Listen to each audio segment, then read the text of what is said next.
Good evening, everybody. It's 6 o'clock. I'd like to call this meeting to order. We'll start with an invocation led by Councilmember McKenzie, followed by the Pledge of Allegiance led by Councilmember Testerman. Please rise as you're able. Thank you. Please bow. Most gracious and Heavenly Father, we thank you for this day. We thank you for the privilege to be able to serve our city and our communities. We ask that you bless those who have taken an oath to protect and service. Bless those who are homeless, who are hungry, who are hurting, and who are hopeless. Please give them hope and let us make decisions that will become beacons of light for all. Please continue to be with us and protect us, and let us do all things that are pleasing to you. Amen. Please join me in the pledge. It's the flag. I pledge allegiance to the flag of the United States of America and to the republic for which it stands, one nation, under God, indivisible, with liberty and justice for all. Okay, Mr. Johnson, would you please call roll? Councilwoman Fugit. Here. Councilwoman McKenzie. Here. Councilwoman Parker. Councilwoman Ryder. Here. Vice Mayor Alberto. Here. Councilwoman Singh. Councilman Smith. Here. Testerman. Here. And Councilman Thomas. 7 present, Mayor. Thank you. Next item, is there a motion on the minutes from our last meeting? Move to approve. Second. Motion made to approve and seconded. Any questions or discussion? Seeing none, all those in favor, please say aye. Aye. Any opposed? Motion carries. Are there any items to be withdrawn? Are there any items to be postponed? Are there any items requested to be added by motion? Is there a motion on the consent agenda? Move to approve. Second. Motion made to approve and seconded. Any questions or discussion? Seeing none, all those in favor, please say aye. Aye. Any opposed? Motion carries. Okay, now it is time for my mayor's report. First, council members, I know you are probably aware, as I have, that in the last 24 hours, 2 Knoxville neighbors were struck by vehicles and died on the streets of our city. These are tragic deaths, and my heart goes out to the victims and their families. I happen to personally know the Credich family, so, definitely keeping them in my thoughts and prayers as they undergo this unthinkable tragedy. I did want to say that there are too many families in Knoxville who've had their lives changed forever due to crashes that result in a fatality or serious injury. And thanks to council's support, we are trying to make a change in that. We have helped bring community partners together with the goal in mind of having 0 deaths on our streets.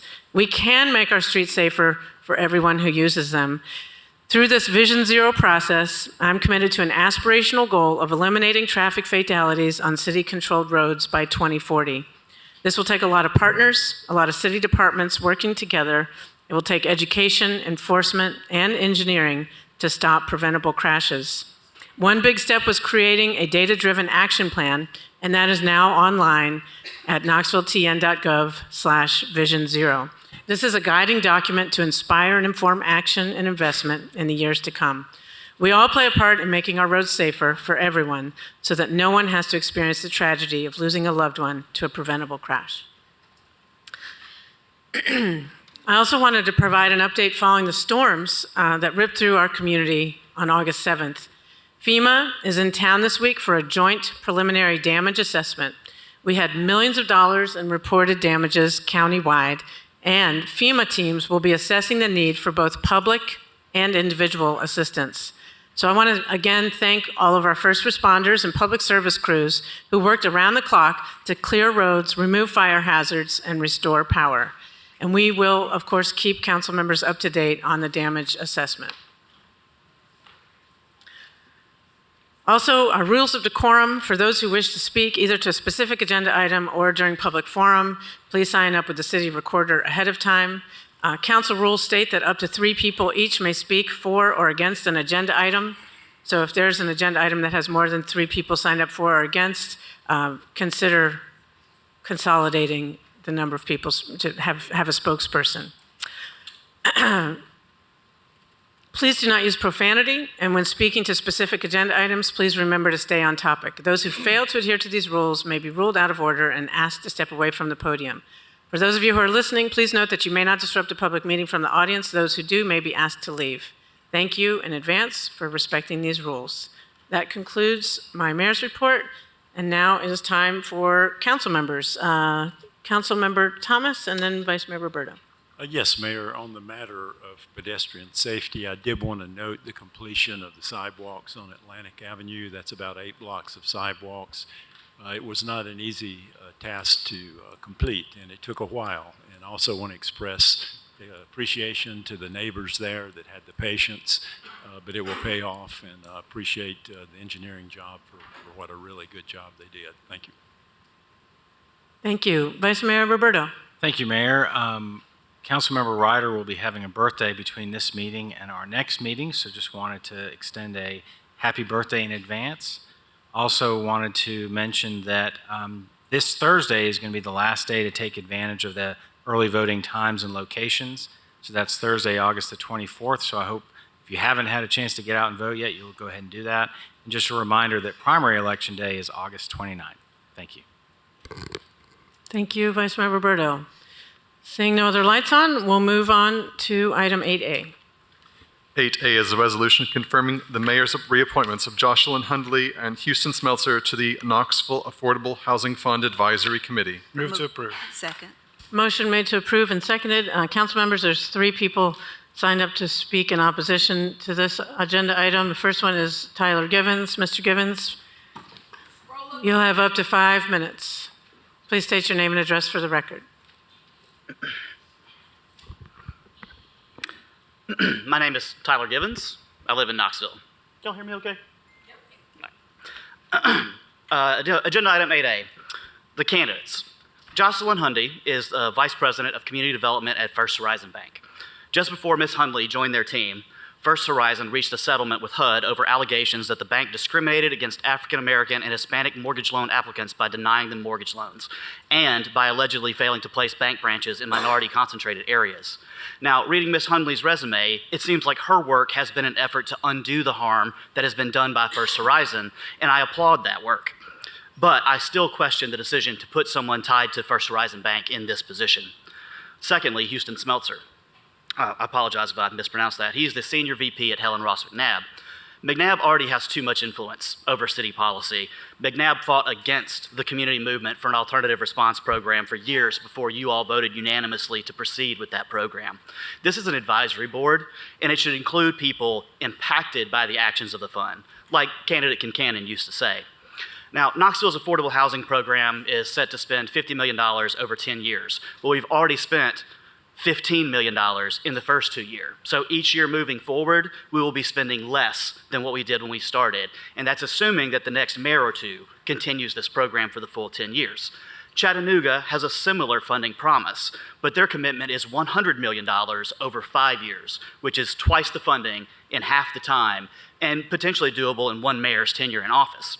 So what can Knoxville as a city do about this affordable housing crisis if this fund isn't exactly the answer? First, we can fix the pilot program. We can write an ordinance that prohibits the approval of any pilot that doesn't truly support low-income housing. Maybe that means a minimum percentage of units with rates tied to the median income or some other metric. But we need to quit giving millions of dollars to swanky hotels and student apartments that charge $1,000 per head for a quad. What have other cities done in similar crises? To target immediate needs, application fee limits or bans. Apartments charge $40 to $80 or more for applications. And if you're facing a 60% increase in your rent, it's not a good time to be spending several $100s just trying to find another place. There's nothing that prevents unscrupulous landlords from accepting applications when they know they have no units available. Other states and cities have successfully implemented limits and bans. Second, we could have codes enforcement we could focus codes enforcement on properties that are having big rate hikes. If out-of-state corporate landlords are going to come in and increase rents, they need to bring these apartments up to health and safety requirements. In the past weeks, I've canvassed 2 properties where tenants reported electrical issues, potential fire hazards, and persistent black mold, both owned and recently purchased by Rand Properties and supposedly upgraded by the same company. I've seen hazardous repair work to stairways and entrances. And if we send a message that these massive rate hikes means that we're going to intensely scrutinize your property, it may slow down some of the worst offenders on these rate hikes. What else can we do? Some of these ideas have been mentioned, but I feel like the council's looking for more ideas, so here's a few. This has been mentioned before. Bond issues with the city's low rate for revolving housing loans. We have a small program that does something similar to that already, but we could grow that program. We also have the Homemaker program, but we could expand and promote that program and revise the rules because there are currently non-owner occupied properties that are able to participate, rental units and stuff like that, that aren't necessarily having to be affordable under the current Homemaker program, at least as far as I'm able to tell from the public information. Going a step further, we could eminent domain blighted and commercial and industrial properties along our corridors and downtown to add to the available pool of property that we could use for low-income housing. We could also eminent domain major code violators and turn their units into co-ops or public housing. You all are in the driver's seats for Knoxville during a housing crisis, whether that's where you want it to be or not. The future of this city depends on creative solutions that you can come up with to help people despite the state government's interference. You can't just use that as an excuse. Thank you. I yield the rest of my time. The next person signed up to speak on this item is Hannah Freeman. You can start by stating your name and address for the record, and you'll have up to 5 minutes to address council. Hi, my name is Hannah Freeman. I'm from Knoxville 37912. Hope y'all are doing well tonight. Some of you are friendly faces that I recognize from our community meeting at Tanglewood this Saturday. I'm here today. Unfortunately, I don't really want to be, if I'm being totally honest with you all, but this is a resolution for affordable housing, appointing 2 members to the Affordable Housing Fund Advisory Committee. But I'm here to talk about the disconnect between those 2 members and the people they're going to represent and the people that are actually here today. We're putting on a Affordable Housing Fund Committee a banker and a former treasurer. On paper, those people are great, right? They have outstanding character. They're obviously great with budget, and they've proven their community service here. However, that being said, as Mr. Givens just pointed out, and I just said, there's a huge disconnect there, and it's almost exclusively socioeconomic. That is not how it should be. One appointee listed, Ms. Jocelyn Hundley, is right now sitting on the board of directors for Home Source of East Tennessee. I took the liberty to look on their webpage, and it does say that they were implemented recently to search for trustworthy pathways to home ownership or high-quality affordable rentals. So if I just got appointed to this brand-new board, I would take time to make sure that project is finished before joining another advisory committee. I recently called Home Source myself, because I'm in need of some kind of assistance right now. My rent just got doubled, as mentioned in the last meeting here, and they don't have resources. Have it on recording. Told by a representative, to make an account online. They'll check back in with me. I did make that account online, got an email verifying my account was made, never got any kind of follow-up from Home Source East Tennessee. Recalled, was told to check back in a week. That's not a resource. I've called every single resource available at 211. No resource has any funding available, except for, I will give it to Ladies of Charity, they can offer $75 in rental or utility assistance. That's the only source available right now. These 2 people do not understand the current issues at hand. I'm not sure anybody I'm currently talking to really fully understands the issue that we're dealing with, the current reality for 350 people at Tanglewood alone. There's even more at the Hammond. I don't have that exact count. There's over 1,100 people right now listed as homeless in Knoxville. That number is going to continue to grow. That is a problem. There needs to be some type of action. We are circling around the idea of things we could do to resolve these issues, but we're not actually voting to resolve those issues. We have to bring them to the table and actually take, as mentioned last meeting, bold action on some things that need to be resolved. This isn't that. Thank you. The last person signed up to speak on this item is Kay Surratt.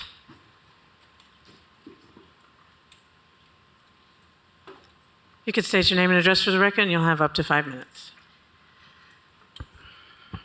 My name is Kay Surratt. I'm a resident of 4501 Tillery Road, which most of you know that is formerly Tanglewood Apartments, as of July 20th. There's a trending topic here tonight, and that I'm going to follow up with Hannah said, that's the disconnect. I currently work in banking. I've been in banking and mortgage since 2012. that is one of my two jobs that I currently have.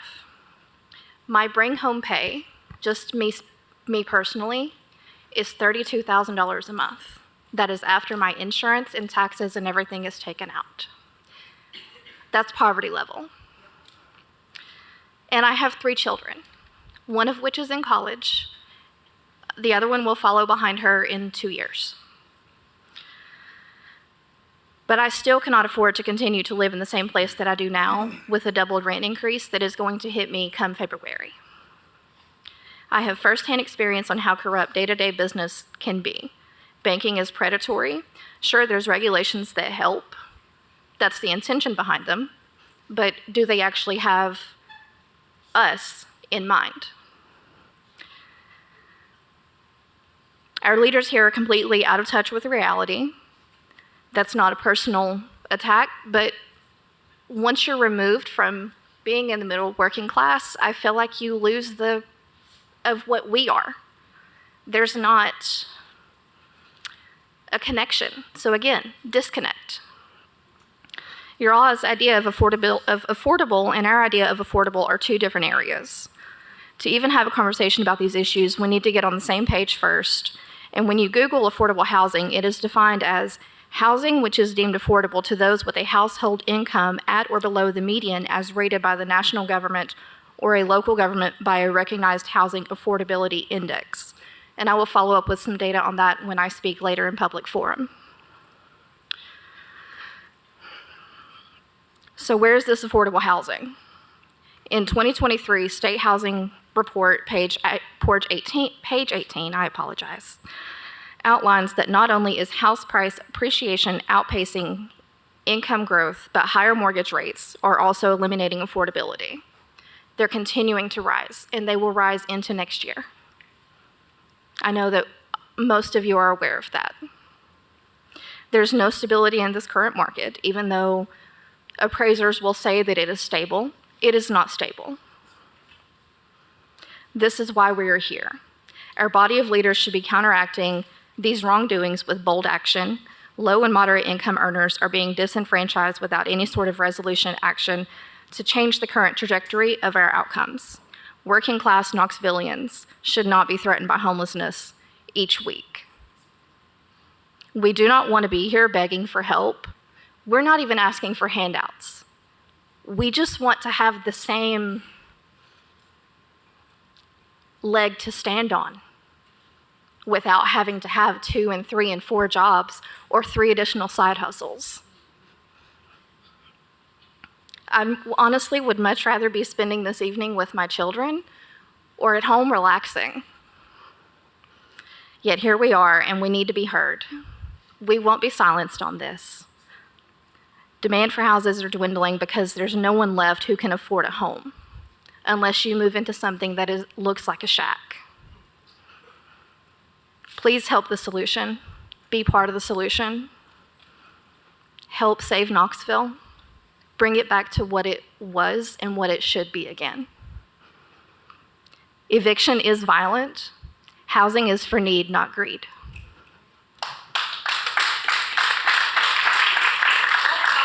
Thank you.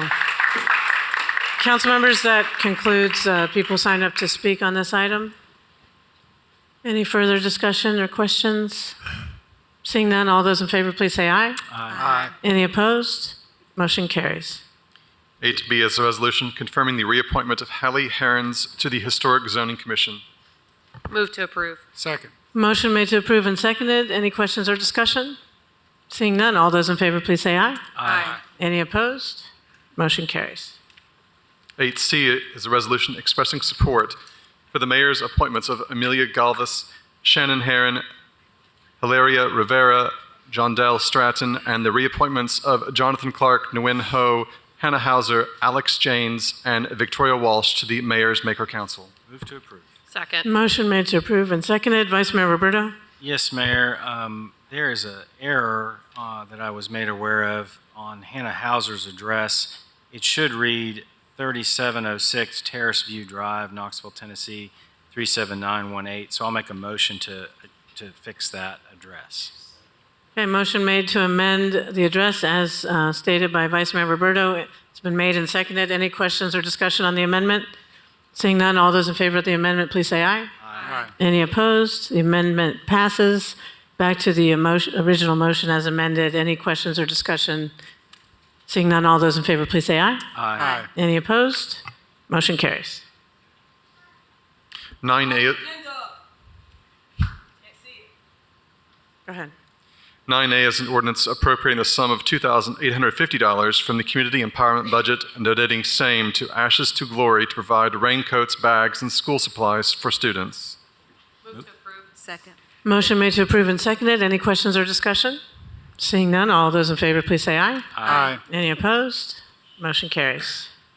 9B is an ordinance appropriating the sum of $2,000 from the Parks and Recreation Department funds and donating same to the Boys and Girls Club of the Tennessee Valley to be utilized toward the Greater Knoxville Sports Hall of Fame dinner and induction ceremony. Second. Motion made to approve and seconded. Any questions or discussion? Seeing none, all those in favor, please say aye. Aye. Any opposed? Motion carries.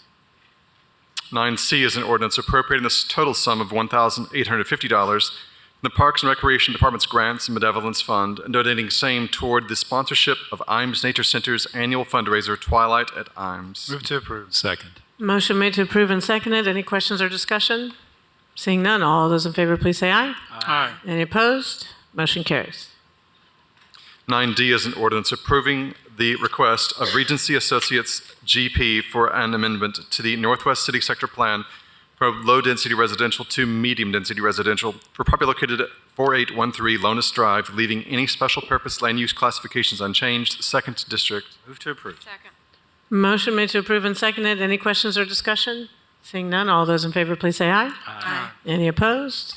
Motion carries.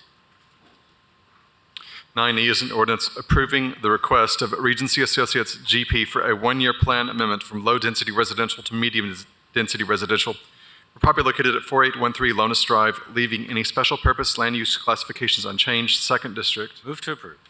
Motion made to approve and seconded. Any questions or discussion?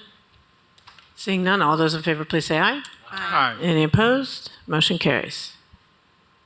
9F is an ordinance to change the base zoning classification of property located at 4813 Lonis Drive from RN1 District to RN3 District, leaving all special purpose and overlay districts unchanged. Regency Associates GP applicant 2nd District. Move to approve. Second. Motion made to approve and seconded. Any questions or discussion? Seeing none, all those in favor, please say aye. Aye. Any opposed? Motion carries. 9G is an ordinance approving the request of Regency Associates GP for an amendment to the Northwest City Sector Plan from low-density residential to general commercial for property located at 4629 Paper Mill Drive, 2nd District. Move to approve. Second. Motion made to approve and seconded. Any questions or discussion? Seeing none, all those in favor, please say aye. Aye. Any opposed? Motion carries. 9H is an ordinance approving the request of Regency Associates GP for a one-year plan amendment from medium-density residential to general commercial for property located at 4629 Paper Mill Drive, 2nd District. Move to approve. Motion made to approve and seconded. Any questions or discussion? Seeing none, all those in favor, please say aye. Aye. Any opposed? Motion carries. 9I is an ordinance to change the base zoning classification for property located at 4629 Paper Mill Drive from CG2 District to CG1 District. Regency Associates GP applicant, 2nd District. Move to approve. Second. Motion made to approve and seconded. Any questions or discussion? Seeing none, all those in favor, please say aye. Aye. Any opposed? Motion carries. 9J is an ordinance approving the request of Matt Brazil Civil and Environmental Consultants Incorporated for an amendment to the Central City Sector Plan from medium-density residential to medium-density residential office for property located at 1800 to 1900 Vermont Avenue, leaving any special purpose land use classifications unchanged, 6th District. Move to approve. Second. Motion made to approve and seconded. Any questions or discussion? Seeing none, all those in favor, please say aye. Aye. Any opposed? Motion carries. 9K is an ordinance approving the request of Matt Brazil Civil and Environmental Consultants Incorporated for a one-year plan amendment from medium-density residential to medium-density residential office for property located at 1800 to 1900 Vermont Avenue, leaving any special purpose land use classifications unchanged, 6th District. Move to approve. Motion made to approve and seconded. Any questions or discussion? Seeing none, all those in favor, please say aye. Aye. Any opposed? Motion carries. 9L is an ordinance to change the base zoning classification of property located at 1800 and 1900 Vermont Avenue from RN4 district to RN6 district, leaving all special purpose and overlay districts unchanged. Matt Brazil, Civil and Environmental Consultants Incorporated, applicant 6th district. Move to approve. Second. Motion made to approve and seconded. Any questions or discussion? Seeing none, all those in favor, please say aye. Aye. Any opposed? Motion carries. 9M is an ordinance to amend ordinance number O-107-2019, known and cited as the City of Knoxville Zoning Code, to remove a previously approved planned district designation from property located at 7700 and 7720 Gleason Drive, Jim Odell, applicant 2nd district. Move to approve. Second. Motion made to approve and seconded. Any questions or discussion? Seeing none, all those in favor, please say aye. Aye. Any opposed? Motion carries. 9N is an ordinance to change the base zoning classification of property located at 2620 Belvedere Avenue from RN1 district to AG district, leaving all special purpose and overlay districts unchanged. Bernadette West, applicant 1st district. Move to approve. Second. Motion made to approve and seconded. Any questions or discussion? Seeing none, all those in favor, please say aye. Aye. Any opposed? Motion carries. 9O is an ordinance to change the base zoning classification for property located at 1216 Callaway Street from RN2 district to RN4 district. R. Bentley Marlowe, applicant 6th district. Move to approve. Second. Motion made to approve and seconded. Mr. Marlowe, you've signed up to speak in favor of this. You have up to 5 minutes. Thank you. I would just ask that you please approve this. Thank you. Thank you. That concludes people signed up to speak to this. Any questions or comments? Seeing none, all those in favor, please say aye. Aye. Any opposed? Motion carries. 9P is an ordinance to change the base zoning classification for property located at 9950 Kingston Pike from OP district to CG1 district. Christopher W. Martin, applicant 2nd district. Move to approve. Second. Motion made to approve and seconded. Any questions or discussion? Seeing none, all those in favor, please say aye. Aye. Any opposed? Motion carries. 9Q is an ordinance to change the base zoning classification for property located at 1927 Highland Avenue from O district to RN6 district. Mohammed Reza Bazari, applicant 1st district. Move to approve. Second. Motion made to approve and seconded. Any questions or discussion? Seeing none, all those in favor, please say aye. Aye. Any opposed? Motion carries. 9R is an ordinance to change the base zoning classification for property located at 0 Rowan Road from RN1 district to RN2 district. Patrick Smith and Amber Van Buren, applicants 5th district. Move to approve. Second. Motion made to approve and seconded. Any questions or discussion? Seeing none, all those in favor, please say aye. Aye. Any opposed? Motion carries. 9S is an ordinance to change the base zoning classification of property located at 1547 Clinch Avenue from RN5 district to CN district, leaving all special purpose and overlay districts unchanged. Benjamin Mullins, applicant 1st district. Move to approve. Motion made to approve and seconded. Any questions or discussion? Seeing none, all those in favor, please say aye. Aye. Any opposed? Motion carries. 9T is an ordinance to change the base zoning classification for property located at 4425 Lonis Drive from RN1 district to RN2 district.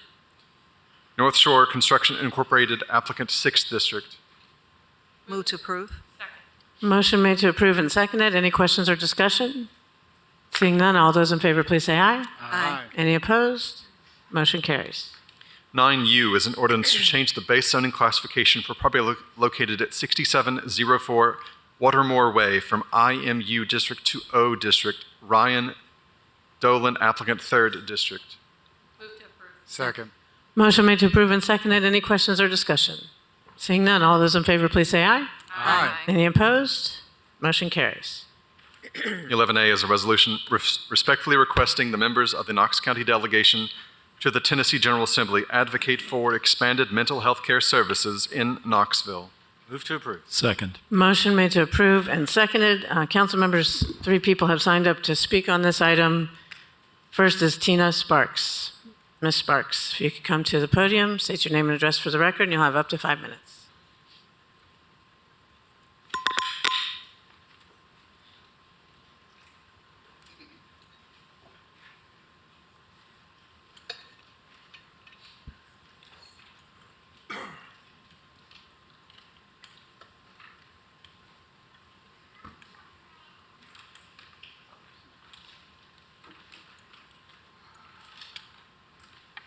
Tina Sparks, 37917. Let me begin by saying that my words tonight are mine alone. I do not represent any group that may or may not be here as far as my words go. On the face of it, Resolution 11A is a good thing. I think maybe the last time I was here, I spoke to you all about layers and about how things appear one way at first glance, but then when you start to peel back the layers, it's not so good. That's this right here.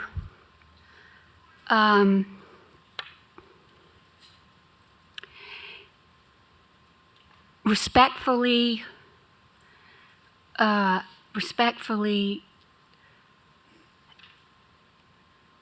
requesting the Tennessee General Assembly, instead of respectfully addressing the Assembly, which is today, yesterday, I'm not seeing a whole lot going on there except for people being thrown out for speaking their mind.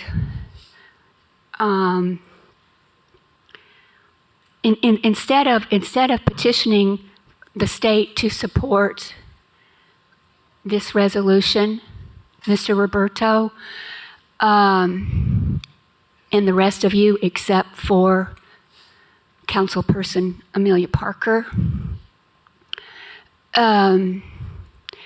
maybe you should have respectfully requested that they do their job over there this week, what their job was supposed to be, and that is gun control.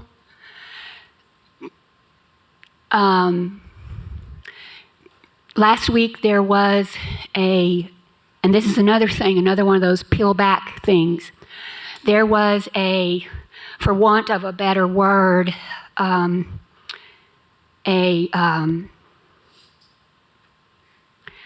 a bus show that took place at West High School last week. Some of you were there. Again, on the surface, it looks good. Gloria Johnson was there. Sam McKenzie was there. Mr. Roberto, Miss Ryder, Mayor, others. But, okay, for one thing, Knoxville City is not in the city of Knoxville does not control the school system. That's the county. Where were your counterparts at that show? And don't tell me because this was a Democratic-led function, because no, when it comes to the right thing, when it comes to gun control, when it comes to making sure that children are not murdered in the bathroom, there should be no partisanship. There should be no partisanship. So, county mayor should have been there. At least if you have to be partisan, at least I would have thought perhaps Daisha Lundy and or Courtney Durrett. I didn't see them there. But you really got to get serious about what you're doing and stop making all these photo opportunities and these campaign stops and these misrepresentations. You got to be sincere. You got to be, I'm not going to use the word transparent because it doesn't mean anything anymore. But you got to do the right thing because it's the right thing to do, and that's the only reason you're doing it. Not because you're a Democrat, not because you're a Republican, not because you're a council person, a county sheriff, a city police chief, or any of that. It's because you're human beings, and those children that have been killed, murdered, in our schools, next to our schools, down the street from our schools, They won't ever get to vote for any of you or anybody because they're dead. And you could stop that if you just stop looking at yourselves and look at those children. Thank you, And that's Ms. all I Sparks. have to Yeah. say.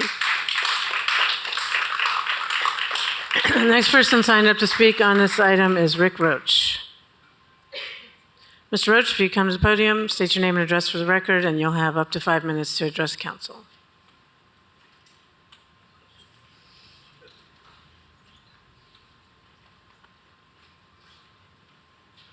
Rick Roach, Knoxville.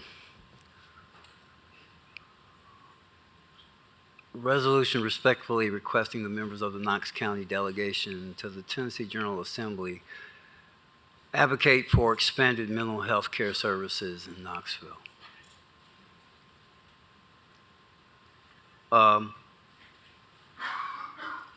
First, find out where their hearts truly are, have them express it, and pass expansion of Medicaid, TennCare. It is that simple. That's what you advocate for. That's what you have them advocate for. What you don't do is have a joint Knox County Commission, City Council, and others try to do a history of how everything has been screwed up through the last couple of decades.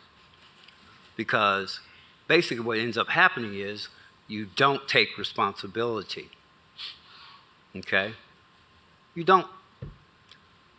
And we've had hijacking, and I'm gonna use that word, and I mean it, it's hijacking of a program that will work. It will work. What happened?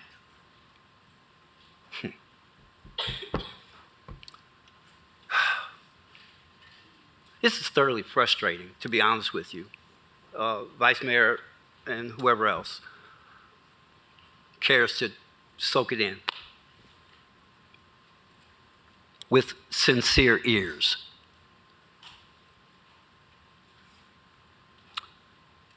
You're going to cause a lot of suffering because of the hijinks that have happened as of late.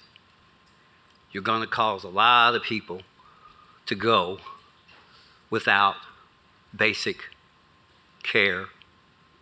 Well, they already are going without basic care, but it's going to extend the time period that nothing is done, nothing sufficient is done, okay? So literally you are letting the inmates run the prison, okay?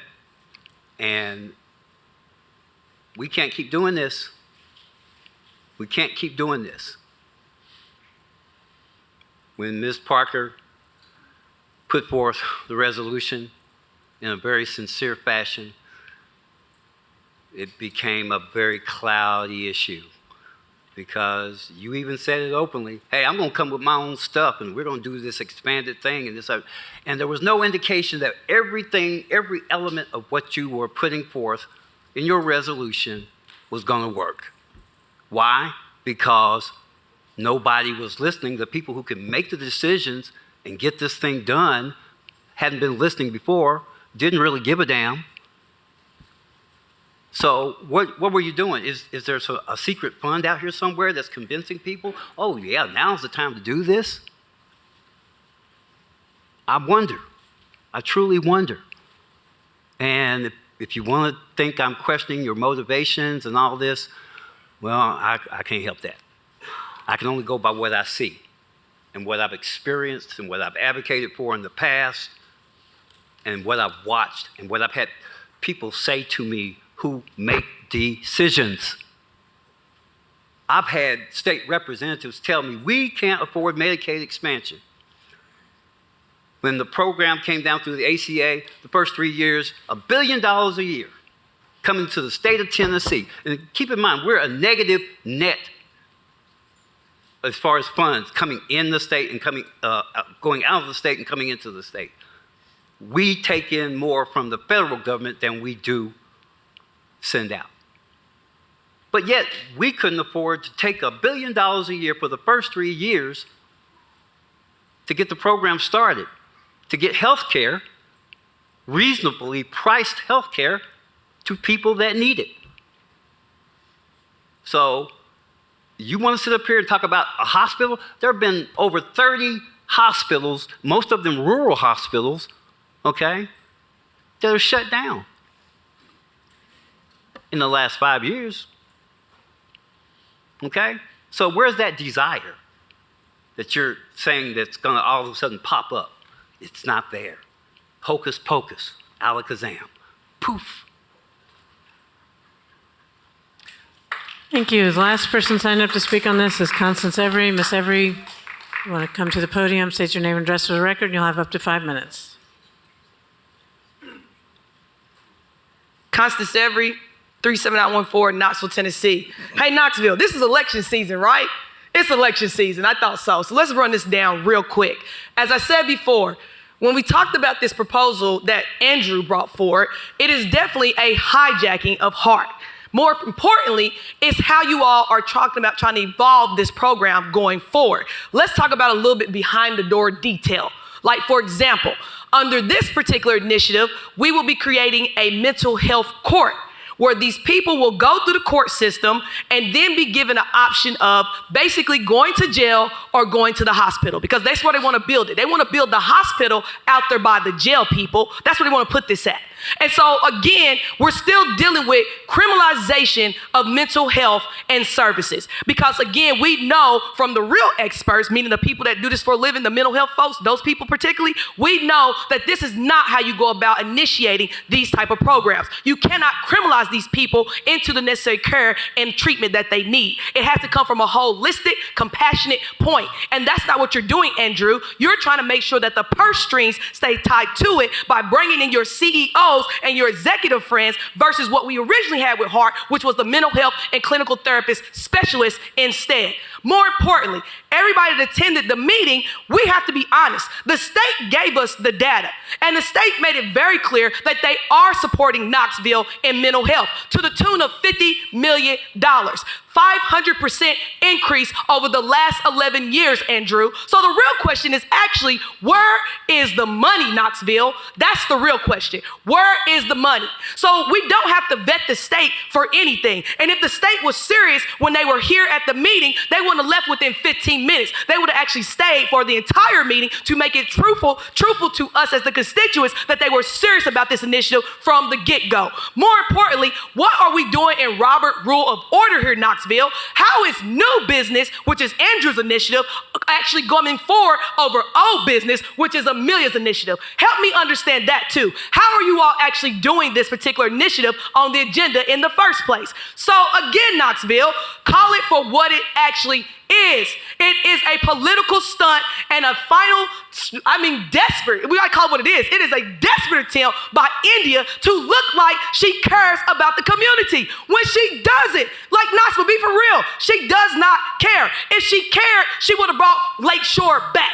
If she cared, she would have took Amelia Parker and Hart and them 3 years ago, not 3 years later. If she was serious, she would have been brought in implication of an alternative response to take the pressure off of KPD and have this alternative dispatch resource that would come through for these type of calls. So again, Knoxville, 4 years, and we have waited 4 years for a resolution. We have waited 4 years for real strategy. We have watched 4 years of people like Amelia Parker and Hart and other people being ignored by this administration. And now, all suddenly, during election season, we're ready to do something. So for the last and final time, Knoxville, we have 3 days left on early vote, and 29th is next week. If you won't change, then you're going to have to do one thing and one thing only, and that is report to the nearest ballot and check Constance Every as mayor of Knoxville. Or here's my favorite part, don't. And you can continue to put up with the nonsense and the inefficiency and the incompetency of people like India Kincannon as your next mayor, if you decide so, Knoxville. I yield my time. Council, that concludes people who signed up to speak on this item. Vice Mayor Roberto. Thank you, Mayor. I just want to start by thanking Council, because many may not recognize, but 2 years ago in our retreat, the members of council said, it was every single one of us said that the things we wanted to see happen were addressing some of these issues like mental health. And we all asked, we said, look, we don't have the biggest purse of all these groups. There's Knox County and there's the state, and we need to bring them into this conversation too. And we did that. We did that once with a special workshop that included not only city council, but our county commissioners and the state delegation. And then we did it again on August 3rd. And in the August 3rd meeting, something really impressive happened. We were sitting there with people who are elected to partisan positions, and every person in the meeting voiced support for what we were talking about, for these items that are on here. Now, I can understand being skeptical about, the political process these days. There's plenty of examples of exactly what we've heard some people talk about that you can draw on. But in that moment, there was a rising above that political discourse, and we actually saw Democrats and Republicans, and we're nonpartisan, all in support of these agenda items. So I'm just very proud of council for your continued leadership in pushing to do these things. I wanted to mention a few things about the need for the long-term state-funded staffed inpatient services. We have to do more to divert people in crisis away from our judicial system. And there are lots of programs that we work with county and state on that do that, but we have to do more.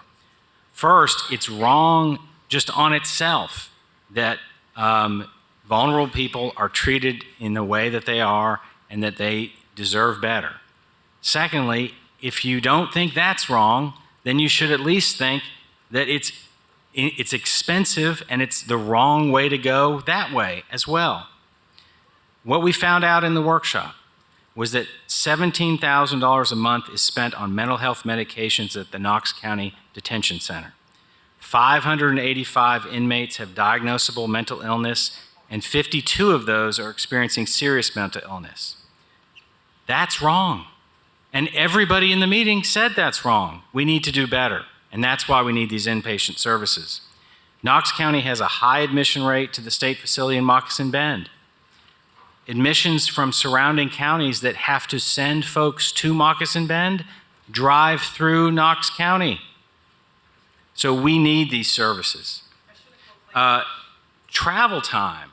Think of this. Somebody who's in a crisis has to travel from wherever they're coming from, even if it's Knox County, and going to Moccasin Bend.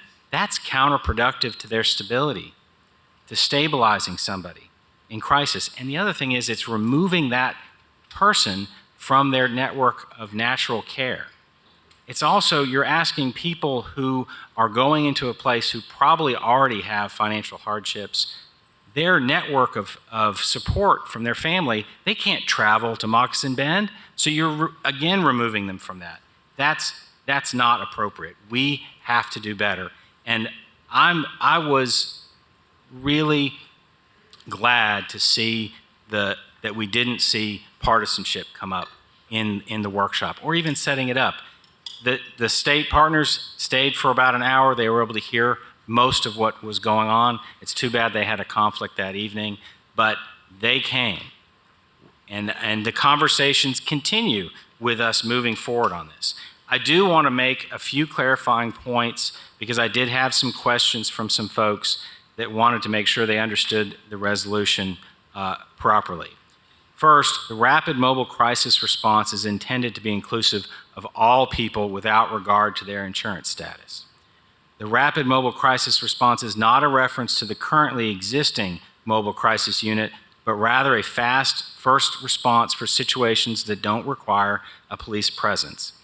And also, the intention of the rapid mobile crisis response is to connect people in need with care, and the unit is not intended to be able to force hospitalizations. What we're trying to do is add on the disentanglement that goes on now, where we're entangling mental health with the judicial system. And like I said at the beginning of this, that's wrong. We don't need to be doing that. We need to be doing more things diverting folks away from that, like what we have with the BHUC, where we're making progress there. We need to be doing more, and that's what this is about. These steps will ensure that we can move forward, and we know that County Commission passed this unanimously. A board made up of Democrats and Republicans passed this exact language unanimously the other night, and it's going to be on their consent agenda on Monday. So my hope is that we can pass this unanimously tonight too, and finish the beginning steps that we started to take 2 years ago at that retreat. Thank you. Thank you. Ms. Parker? Thank you, Please don't Mayor. interrupt the business of the council meeting. I'll be asked to leave. I have a few questions and comments about the resolution. First, I'll start with comments. My take on the joint workshop was a bit different than yours, Vice Mayor. It did not seem that we had an opportunity to really talk and express our, our opinions on what was being discussed. The presentations ended, and it seemed like attendees of the workshop from County Commission and City Council were ready to suggest perhaps a pre-suggested solution that they could share, and then all of a sudden it shows up in a resolution. I have the same concerns that I expressed at the workshop when rapid mobile crisis was lifted up at the workshop. I explained my concerns because mobile crisis is not a non-police response, and that is the language used throughout the state for these programs. And there's no definition in this resolution. You offered one verbally, but the definition is not here. The other concern that I have is that what seemed like what it seemed like we were in agreement about is the need to move forward with some sort of task force where we could actually review the data. Data coming from the state suggested a few different things to me, and it wasn't clear to me whether other services would address the issues that were being presented to us. For instance, permanent supportive housing. How many of the folks that we're talking about simply need supportive housing rather than to be institutionalized? I would hate for us to jump to institutionalizing a portion of our community when they just need housing. My other main issue is that we have to ensure that we're pursuing this in a public health approach. I see no mention of that in this resolution, and the comments that I've heard from some county commissioners concern me about how they interpret how this potential hospital would be used and how that might be different than our approach as a city that has committed to a public health approach. When I proposed the alternative response team, it was a solution not to the entire crisis that we're facing as a city, but one solution that could chip away, that could provide some relief, some services, some compassion to members of our community who are underserved and who need it, and who we are currently directing our KPD officers to deal with.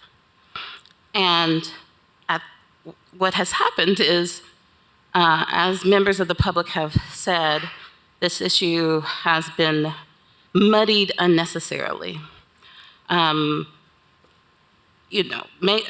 Calling for a mental health hospital could be a separate initiative, that we could explore, but tying it to alternative response is unnecessary.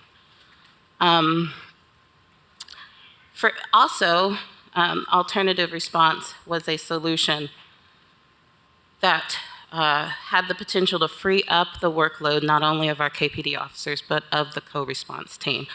So jumping to a need to expand the co-response team without reviewing the data, understanding what calls they would respond to versus an alternative response team seems premature.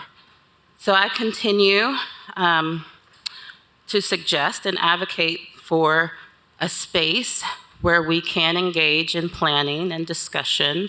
I think a task force would be appropriate, but I'm not able to support this resolution at this time because I do believe it is premature, and that to ensure that we get the services that we need as a city, we have to be very intentional about the language, especially language going to our state representatives. Thank you, Ms. Parker. Councilmember Testerman. Thank you, Mayor. I'm just going to reiterate a little bit about what Vice Mayor Roberto said. And, you know, for me, mental health, substance abuse is like cancer. I mean, everybody has either been touched directly or peripherally by both of these. And it's a heavy lift with a lot of moving parts that requires participation from every level of government, as well as local and regional agencies. We didn't get here overnight. We're not going to get out of it overnight. But, you know, steps like the co-responder model are moving in the right direction. And the city is not the cure-all, which is why, you know, we must continue to, you know, have this conversation and collaborate. And Mr. Johnson, I just want to make sure that my name is added as a co-sponsor. Any other questions or comments? Ms. Parker? No? Okay. Seeing none, all those in favor? Oh, I'm sorry, Mr. Thomas. Yeah, just quickly, I wanted to address the issue of Medicaid expansion, and I'm a very, very strong supporter of Medicaid expansion. Our sister state of North Carolina, after many years, has finally approved Medicaid expansion. And it's something that I would vote in tonight if I had the ability to. And I've lobbied our state representatives. I've talked personally to one of the governors that was in office during that time. But unfortunately, this body doesn't have that ability. It's been brought up at the joint workshops by either myself or other members of this council when state representatives were there. And it's a very important issue, and I think it would do a lot to, in many areas, mental health and just health in general would be a great improvement to Tennessee. And as the gentleman spoke, we're turning down federal money they're trying to give to us, and we won't take it. But I just wanted to clarify that as much as I would love Medicaid expansion in Tennessee, unfortunately, myself and this body doesn't have the ability to do that. And I would encourage you to contact your state officials who do. Thank you. Thank you. Councilmember Smith. Thank you, Mayor. I just want to add a couple comments. One is I think that I'm really happy with the consensus that's made in this between this body and County Commission. It's not perfect, and I don't see any reason that the pieces of this need to move at the same pace. So I think that there's this is obviously a complicated problem. There are multiple solutions listed within this resolution, and I think they can take whatever pace they need, some quicker than others, to be effective.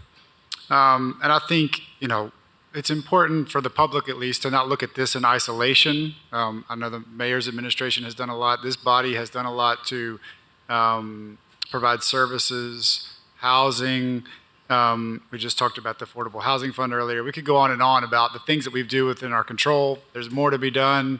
We'll keep working at it. But this is an opportunity for, we all get a lot of calls around mental health and homelessness and substance abuse, and a lot of those things are intertwined. And so we feel the need closest because you're our constituents and we're probably easier to approach than your state legislature. But I just want to plea for the members of the public that care about any of those things I just mentioned, that this is something that you can reference and use to call your state delegation, your representatives.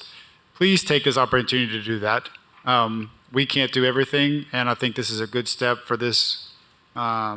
This entire community is taking multiple steps forward by making these asks. We won't get them all. We will get some, but we are constantly inundated by things that we can try to control. This is an opportunity where you can help us choose Knoxville's destiny. So I encourage anybody watching this to use this resolution and that one that was approved or soon to be approved by County Commission to reach out to your state representative. Thank you. Thank you. Councilmember McKenzie? Thank you, Mayor. I just want to take a moment to thank those who came and spoke at the podium. One of the speakers mentioned how frustrating it is, and I want to echo that sentiment, that it's extremely frustrating on all levels. And this is why it's so important that we exercise our right to vote, because where this starts and where it stops is at the state capitol, with a lot of the things that we're talking about today, as far as Medicaid expansion, as far as, you know, will we get additional resources? What will those look like? Will there be a commitment? This resolution more than likely will fall on deaf ears, just to be perfectly honest with you, because what we're experiencing now are people in a special session who are more concerned about silencing the voices of people and representatives who are standing up and actually taking the risk of being expelled again or silenced for the remainder of the session, to speak the truth and to stand up for what is right. And so it is very frustrating. And again, I just encourage everyone to please continue to reach out to our state representatives as well as the governor. Yes, they were here at the session this year. They were here at the session last year. We saw minimal changes. We did not hear a lot of commitments at that time, and so I am going to be very transparent and honest to say that I doubt that they will do anything as it relates to this resolution. However, it doesn't mean that we don't continue to make it be known what we would like to see, what we want them to do. But it's going to take all of us working together, and the power is in the vote. And so I just encourage everyone to please contact their offices. If they don't care about children being murdered in schools and being serious about gun safety laws, what is this? Thank you. Thank you. Council members, any other questions or comments? Seeing none, all those in favor, please say aye. Aye. Any opposed? Motion carries 7-1. 11B is a resolution authorizing the mayor to execute any and all documents necessary to consent to the assignment of Three Amigos Real Estate LLC's right, title, and interest in the ground lease of the Gateway Retail Building located at 920 Volunteer Landing, CLT number 095JB011, to Nunk Pro Tunk GP, subject to final approval by the Tennessee Valley Authority. Second. Motion made to approve and seconded. Any questions or discussion? Seeing none, all those in favor, please say aye. Aye. Any opposed? Motion carries. 11C is a resolution authorizing the mayor to execute an interlocal agreement with Knox County to establish the Knoxville-Knox County Office of Housing Stability. Motion made to approve and seconded. Council members, there are two people signed up to speak, one in favor, one in opposition. The first in favor is Bonnie Graham. Ms. Graham, if you could come to the podium, state your name and address for the record, and you'll have up to 5 minutes to address council. Okay. Good evening. My name is Bonnie Graham. I live at 618 Rockingham Drive, Knoxville 37909. I am here tonight with a small delegation from Justice Knox. Together, we are here on behalf of our larger network of 22 faith congregations made up of more than 10,000 people from across Knoxville and Knox County. We support Resolution 11C, authorizing the interlocal agreement to create a joint city and county office on housing stability. This joint work is necessary. None of our neighbors, like the ones we heard earlier tonight, should struggle to live without a decent home. Yet we know that thousands struggle this very day in our community. Last year, I met a little boy, a kindergartner, who could not stay awake at school because his family could not afford their housing and had to live in their car instead. This is unacceptable. Many other people are just scraping by, barely making their housing payments and fearful that tomorrow they will be out of a home. I can't imagine working and successfully raising a family with that fear.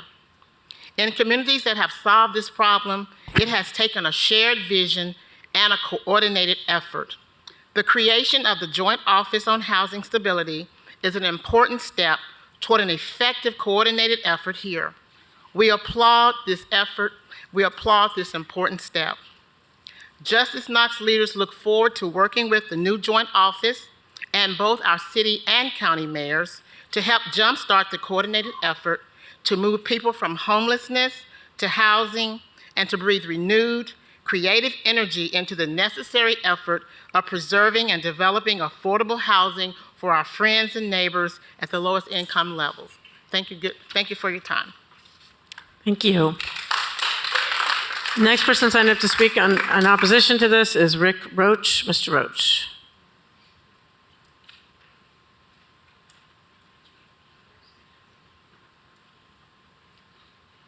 Rick Roach, Knoxville. Again, a resolution authorizing the mayor to execute an interlocal agreement with Knox County to establish the Knox County Office of Housing Stability. So what's the Planning Commission going to do from here on out? What's going to be their function? Because if there's any disruption in housing, it starts with the Planning Commission. Are you going to change?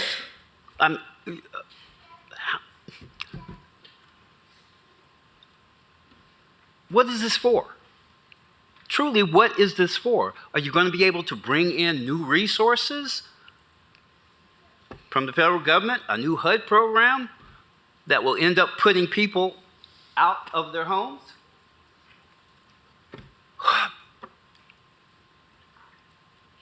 If you don't have a commitment, if you don't have a sincere commitment to do the right thing based on the rules that are already on the books, and you really want to do the right thing,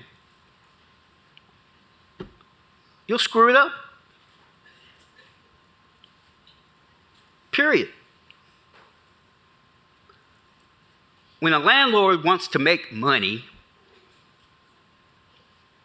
and you will continually allow him or her to be in the position to raise the cost of living by what they charge for their structure, well, that's instability. So it doesn't matter what a new commission, joint, whatever, comes together and says, okay, we're going to make all these plans, and we're going to plan all this housing, we're going to make recommendations. All you do is muddy the waters again. Quit the cronyism. Stop it. Think about the people that you say you represent.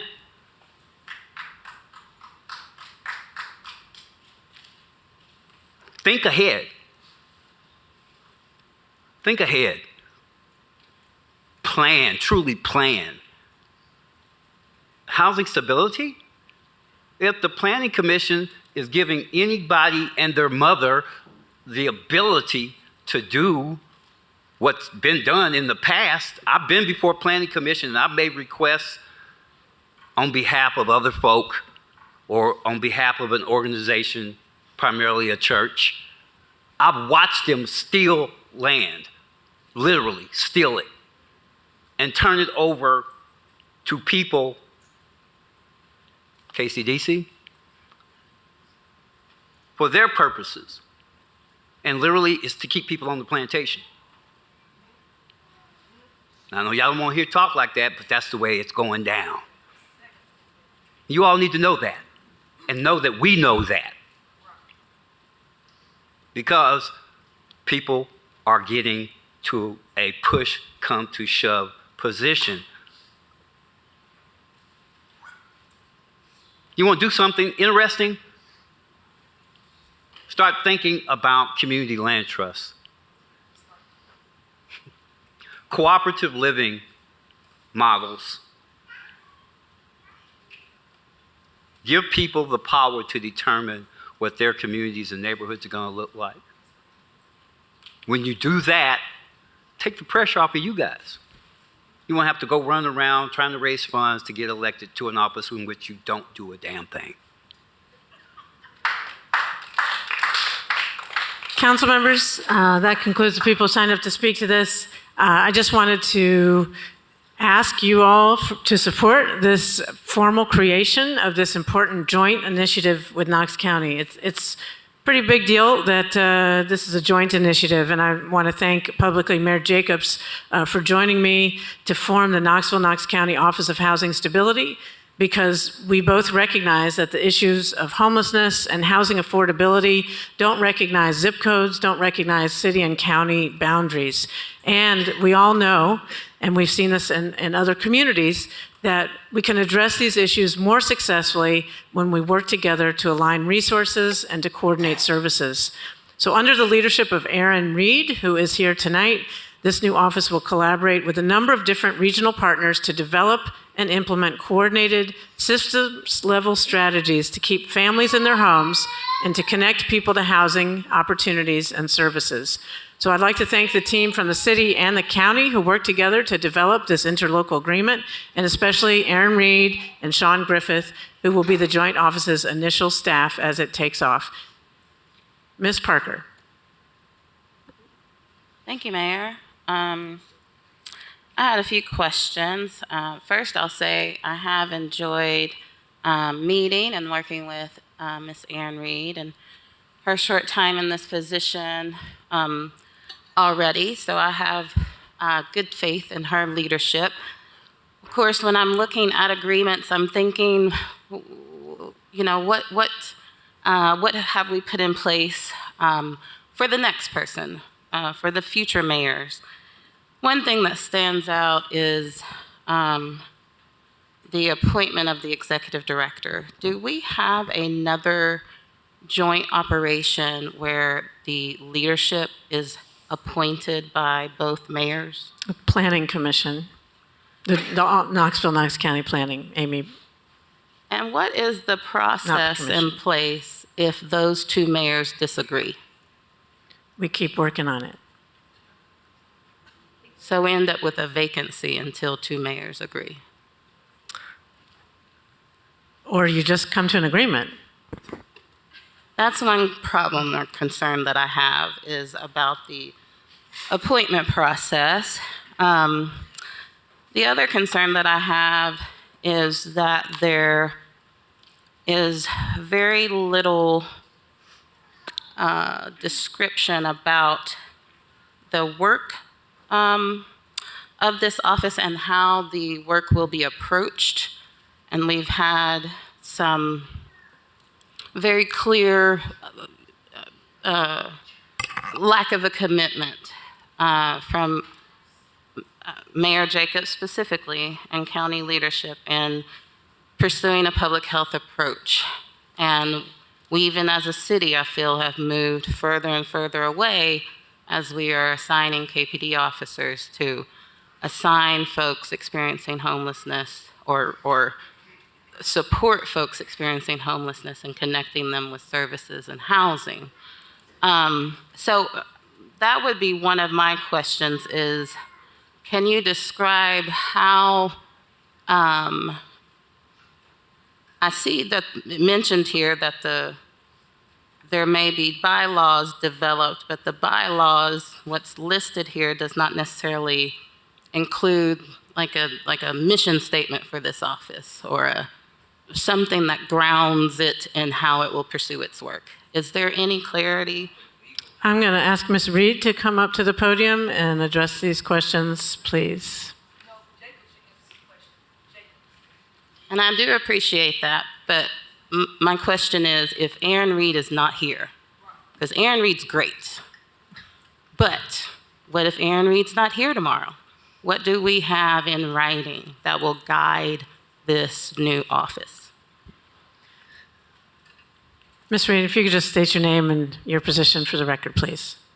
Sure. I'm Erin Reed. I am the Executive Director of the Office of Housing Stability, or hopefully will be soon once it's established.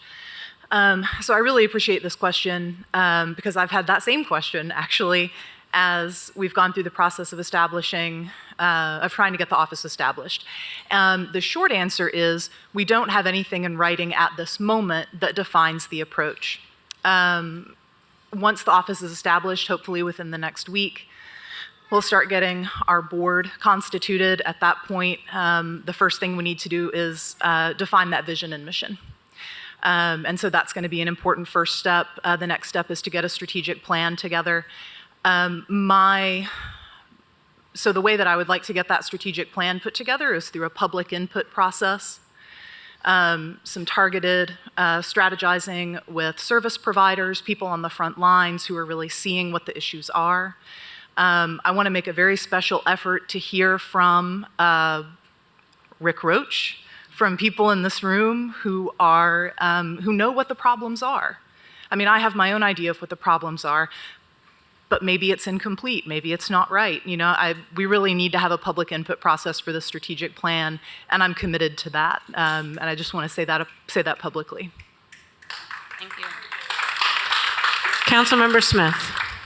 Thank you, Mayor. I just want to piggyback on that with a question and maybe a comment. What are some of the most practical gaps you see? We may not have the answers, but what have we been missing as a collective community up until now? Well, especially over the past few years, housing. I mean, that's the biggest single gap that I'm seeing in our system. It's a bottleneck across all our systems. It's a bottleneck when we're trying to prevent homelessness, when we're trying to prevent evictions. It's a bottleneck when we're trying to serve homeless individuals, get them the services they need and get them stably housed. So absolutely, housing is the biggest single gap that I see. Thank you. I wanted to add another. I mean, we obviously agree with you, given some of the things we've passed over the past couple of years, and tonight, all of the conversations we've had. One of the things that, in addition to housing, that I think is a huge opportunity, and the reason that I'm excited about you in this role, or whoever succeeds you down the road, is coordination. And I was encouraged to hear that. I think it was a one-sentence focus of the organization, and it specified coordination. I've been involved with a lot of agencies across town related to housing and the unhoused, and we have a lot of the parts and pieces, but the coordination between all the organizations who are doing exhausting, hard, never-ending work is lacking. And so it's not for lack of will or effort, and I think I see a lot of faces in here that do this work every day, and you are doing the hardest work in this community. But the reason that I'm excited about you in this role and this organization is because of that coordination. I know firsthand, by name, people who have been served one place and reached a milestone and then ready for the next, and then that handoff is not there. And I think there's a lot of reasons for that, but these lack of handoffs have names.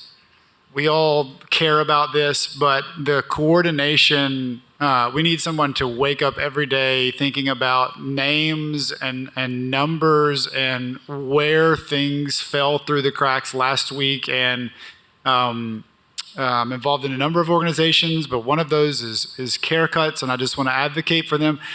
They create a space where hundreds of people come for services weekly. And there are very limited opportunities to do the official processes that we do, like CHAMP assessments and those types of things. They're just limited resources, and the agencies that are authorized to do those things, it's all limited. But I would encourage you to focus narrowly, in addition to housing, on the day-to-day finding gaps and fixing them, and specific handoffs between one person succeeds a milestone and another. I just can't hammer it enough. I'm almost done, but I just want you to, there's opportunity awaiting, and it requires thought and grit and persistence and unofficial operating hours, and somebody that is trying to plug every organization who's exhausted by the work to one another. So pick up the point where that's in the middle where everybody's too exhausted to hand off, and find a way to be the handoff. I'm just begging you, because there are a lot of things, as we've discussed tonight, that are outside of our control, and there's a lot of things in Nashville and the county, et cetera. This is within our control. And we can do this part, and I'm asking this organization to be the glue between those organizations. So thanks for hearing me out, and I'm cheering you on. Thank you. Councilmember McKenzie? Thank you, Mayor. A couple of questions. My first question, and if you don't know this, maybe someone else from the Mayor's administration can jump in. So how does this office function with the existing city's office on homelessness? That's a very good question. Things are a little up in the air right now. There are always going to be funds that the city administers that touch on homelessness and are meant to address homelessness. I honestly don't know the city's plan, whether they're going to keep the Office on Homelessness or whether they will fold it into existing efforts under community development. That's something that we're going to address, hopefully, once the office is established. Mayor, do you guys have any thoughts on that at this point? Yeah, of course, we're going to continue to support the Office of Homelessness, and Mike Dunthorne is going to continue doing what he does to administer the HUD grants that come directly to the city of Knoxville.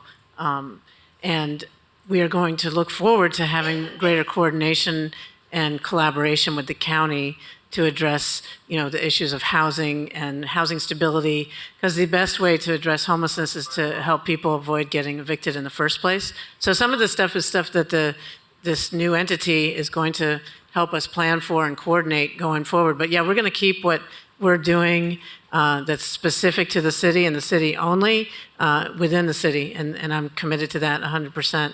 But stuff that can and should be a more collaborative and coordinated effort will go in this office. Okay. I know that we talked, specifically about the housing crisis and the housing shortage. Do you all anticipate that this particular office that's going to be set up would be privy to emergency housing funds? Because I think that's going to be the immediate thing, that it's already out there and it's not going anywhere, is that we're limited on where people can go. So do we envision having some emergency funds in this office, or is that yet to be determined? Aaron Reed, Well, Ms. Reed, yeah, I don't think so. I don't know the exact answer to your question, but what I do want to say is that the strategic planning process for the Office of Housing Stability is going to include liaising with both city and county government on how funds are spent that aren't under the auspices of the new joint office. It's going to be a way for city and county officials to be able to have a strategic direction for spending those funds, whether it's ESG or maybe emergency funds. Then that strategic plan will provide guidance to them on how to do that. Okay. We'll look forward to seeing how this goes. Thank you. Thank you. Councilmember Thomas. Yes, Ms. Reed, just a quick comment. I appreciate you coming out to North Knoxville about a week or so ago and spending a significant amount of time with some people up there that had some issues. You answered all the questions well, and that kind of accessibility, I think, will serve us all well. So thank you. Thank you. Any other questions or comments? Seeing none, all those in favor, please say aye. Aye. Any opposed? Motion carries. 11D is a resolution expressing appreciation to Bird Global Incorporated for the donation of $100,000 to be used toward the development of bicycle, pedestrian, and shared personal mobility vehicle infrastructure, and authorizing the mayor to execute any and all documents necessary to accept said donation. Move to approve. Second. Motion made to approve and seconded. Any questions or discussion? Seeing none, all those in favor, please say aye. Aye. Any opposed? Motion carries. 11E is a resolution authorizing the mayor to execute an agreement with Turn Up Knox to provide violence interruption street outreach programs in the city of Knoxville in an amount not to exceed $450,000. Move to approve. Second. Motion made to approve and seconded. Council members, 2 people have signed up to speak against this. Oh, no. Is that? Okay. We have 7 people signed up to speak in favor of this, and 2 people signed up to speak in opposition. We'll start with the 3 people speaking in favor. The first person signed up to speak in favor of this is Cody Mills. Mr. Mills, if you could come to the podium, please start by stating your name and address for the record.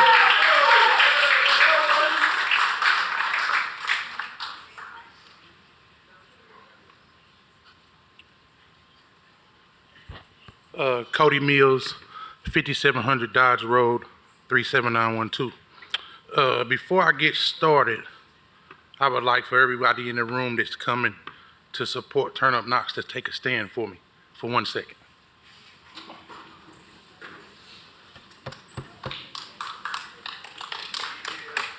Now, as you can see, the community came out to support us because we are the community and they believe in the work that we're doing and the goals that we're trying to accomplish, which is to make a safer Knoxville. And I appreciate everybody for standing. Thank you.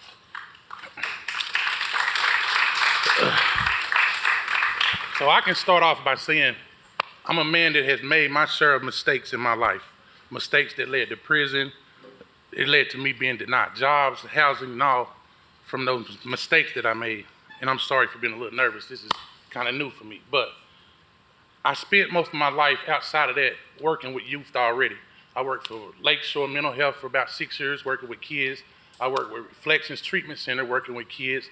And for the past 15 years or plus, I've coached youth football dealing with kids, not knowing and not realizing that I was already doing the work that I'm here to do now.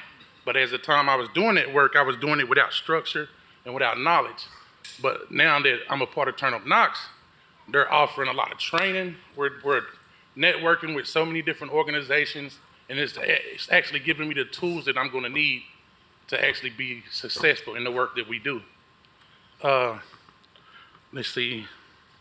Since being a part of Turn Up Knox, the work has given my life a sort of a purpose. I've always been compelled to work with kids or help kids, and there's plenty of kids that I've dealt with all over my life that's still in contact with me to this day, 20, 25 years later.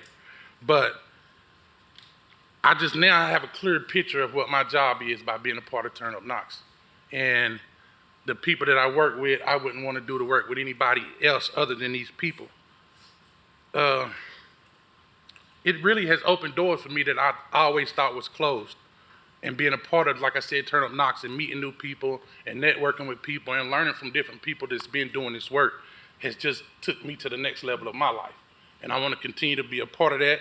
And I want to thank everyone that's in attendance tonight because we're all working together to make this same thing happen, which is a safer Knoxville. And I thank y'all. Thank you. Next person signed up to speak is Letitia Frierson. Ms. Frierson?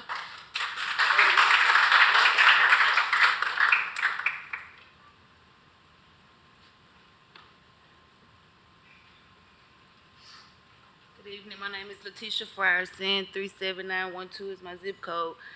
I came into the Turn Up Knox program 6 months ago with my 14-year-old kid. I reached out, looked for all other sources. I was recommended to Turn Up Knox. I got more from them than I did KPD after my kids were missing for 8 days, still nothing from Knox County. I spoke with one of the CEOs. Within hours, my kid was located. He's currently incarcerated, but still, through Zoom meetings, meetings, I still get a call wondering what's next, what's going on. So I am one parent of a single parent of 4 youth, and I do find that the program is very helpful. The research is great, and that's it. Thank you. Thank you.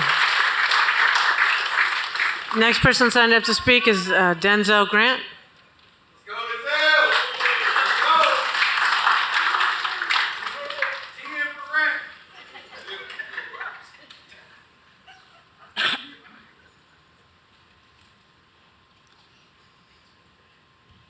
Good evening. My name is Denzel Grant. Address is Knoxville 37914. I would like to say thank you, not only to the number of city council members who supported this project from day one. LaKenya and her office has been a tremendous help to this program's success, so I definitely want to thank her as well. But more importantly, my staff. I'm emotional. I'm emotional because I'm realizing the amount of passion that it requires to do this work every day. Not only for myself, but the support, the continued support that I get from my staff, from community members. You know, when you're dealing with families who you see hurt every day from losing certain loved ones, you know, that grief and hurt is easily transferable when you do have the type of passion that myself and my staff has. And these are things that we deal with on a daily basis. Again, I want to thank City Council, you know, for helping me kind of realize that even a small amount of help can go to great measure. You know, when you do have the support from local government and the community, you can take these long strides. And, you know, I can say, I can honestly admit, I didn't expect us to be this far in this first year. I just didn't. I didn't expect the amount of progress that we made in the community. I didn't expect it. So again, I want to thank, you know, my staff, man, the community, you know, day in and day out. You know, I get the opportunity and the privilege to watch them build relationships, you know, provide a different intervention between community members and certain incidents that included violence. You know, we operate with 9 staff, which 6 of those, we rotate 4 hours on a 24-hour time frame. I mean, we don't stop working. We've been working 24 hours, 7 days a week since we started this thing. And that's with you guys' support, the community support. Like I said, long days, random hours in the night, you know, spent away from family members. We got a couple staff who got newborns. You know, they're getting up 1, 2 in the morning and responding to crime scenes, de-escalating certain situations, you know, creating and getting in front of rumor control, right? A lot of the times, the investigation can be stirred away. And so we try to get there and support those grieving families who are experiencing a traumatic experience. Obviously, we all know in this room, according to TBI reports, crime is down. We can't argue that. Nobody can argue that with me. Numbers don't lie. There's no one program that you can pinpoint that to credit. You know, there's not one program that you could credit this progression to. What I can say is that there's been a number of efforts, not only just with Turn Up Knox. You have Drums Up, Guns Down. You have Safe Haven. You have Love is the Answer. You have YWCA, Helen Ross McNabb, a number of local church, clergy, right? Youth ministry. All of these things have played a role in some of the progression that you see. Of course, we do know that there's more work to do, but crime is down. More importantly, crime is down involving our youth. A 10-year low. I'm gonna say that again, a 10-year low.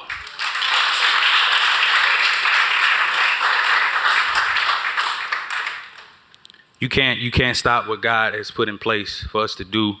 We look forward to the continued support, not only from City Council, local government, local agencies, but also the support from the community. I yield my time. Thank you. Council members, there are other members of the Turn Up Knox staff and supporters who are available to answer questions should they arise in your discussion. Now we'll move to the people signed up to speak in opposition to this agenda item. First is Rick Roach. Mr. Roach.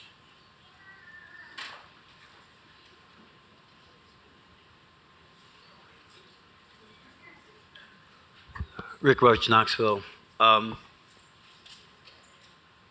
Over a year ago, when the first funding came up, there were questions raised. And I've known Denzel and worked with Denzel, worked under Denzel, learned a lot on those occasions. I don't give that to too many people. That being said, the questions that were raised over a year ago still have not been answered.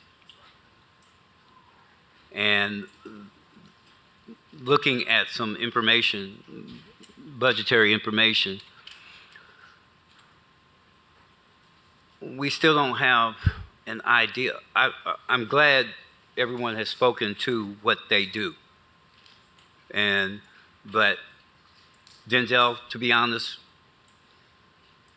if you know anything about crime statistics, Chief, I don't know if you had the department supply them or whatever, but you can arrange those any way you want. Okay? Now, we had a peak 2 years ago. We had a peak of young black folk being killed, primarily, most of them in East Knoxville, but we had this rash in a concentrated period of time. And we weren't talking about some underlying factors which the police department hasn't shared or won't give clarification on about the cause. Because all the police do is carry out policy. They enforce policy. Turn Up Knox, at the end of the day, can go no further than the policies that the city initiates is going to allow them to go.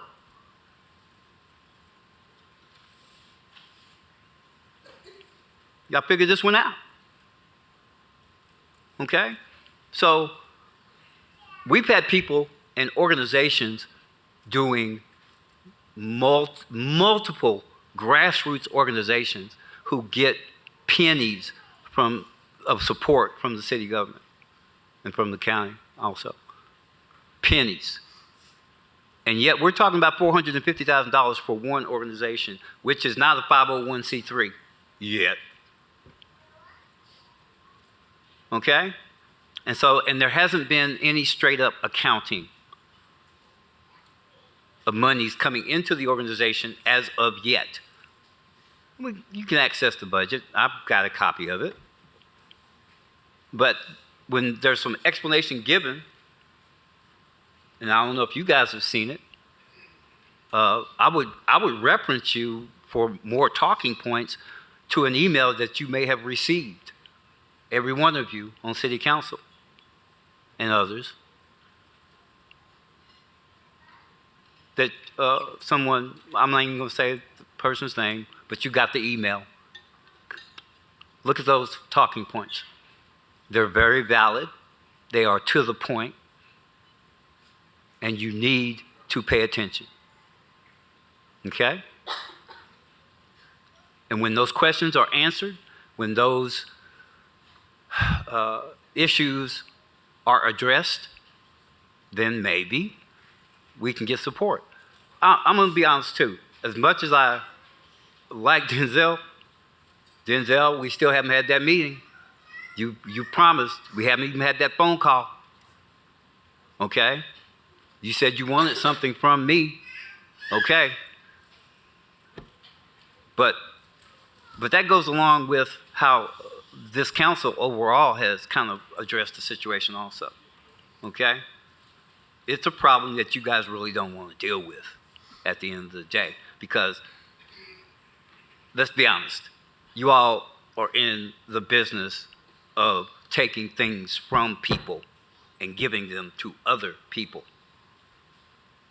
Okay? And that goes back to that policy statement I made earlier.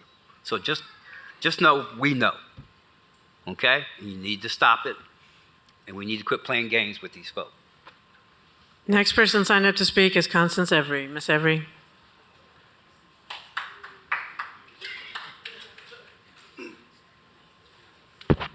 My name is Constance Severy, Knoxville, Tennessee. So since Rick didn't call the elephant, I will. The email was from Reggie Jenkins of Unique Academy. So if we're gonna talk about the voices of the community, let's talk about the voices of the community. And you're right, he did send the email. And you're right, he is a long-standing member of the community who has established a program that has been working with young boys for years is the key word behind it. So I'm gonna read two things that really sticks out in Reggie's email to me, particularly that we've been brought up, like Rick said a year ago, and still asking today. My second concern evolves around the efficiency of Turn Up Knox past programs. I'm curious to learn if there's any available data that sheds light on the outcomes and the impact of these previous initiatives. Specifically, how do they measure the effectiveness of their interventions? In my own experience, which I agree to, I've come to understand that addressing crime and violence within marginalized communities require a holistic approach targeting issues such as poverty, housing inefficiencies, educational skill development, and mental health challenges. Do you know how Turn Up Knox has tackled these multifaceted issues and integrated them into their strategies? Are there any financial records to justify such a large infusion of funds? Furthermore, I'm left wondering why an organization with no prior experience in violence interruption has been earmarked for such a substantial financial grant, especially in comparison to grassroots organizations that have demonstrated effectiveness over the years. Is this a true commitment to curb our city's violence?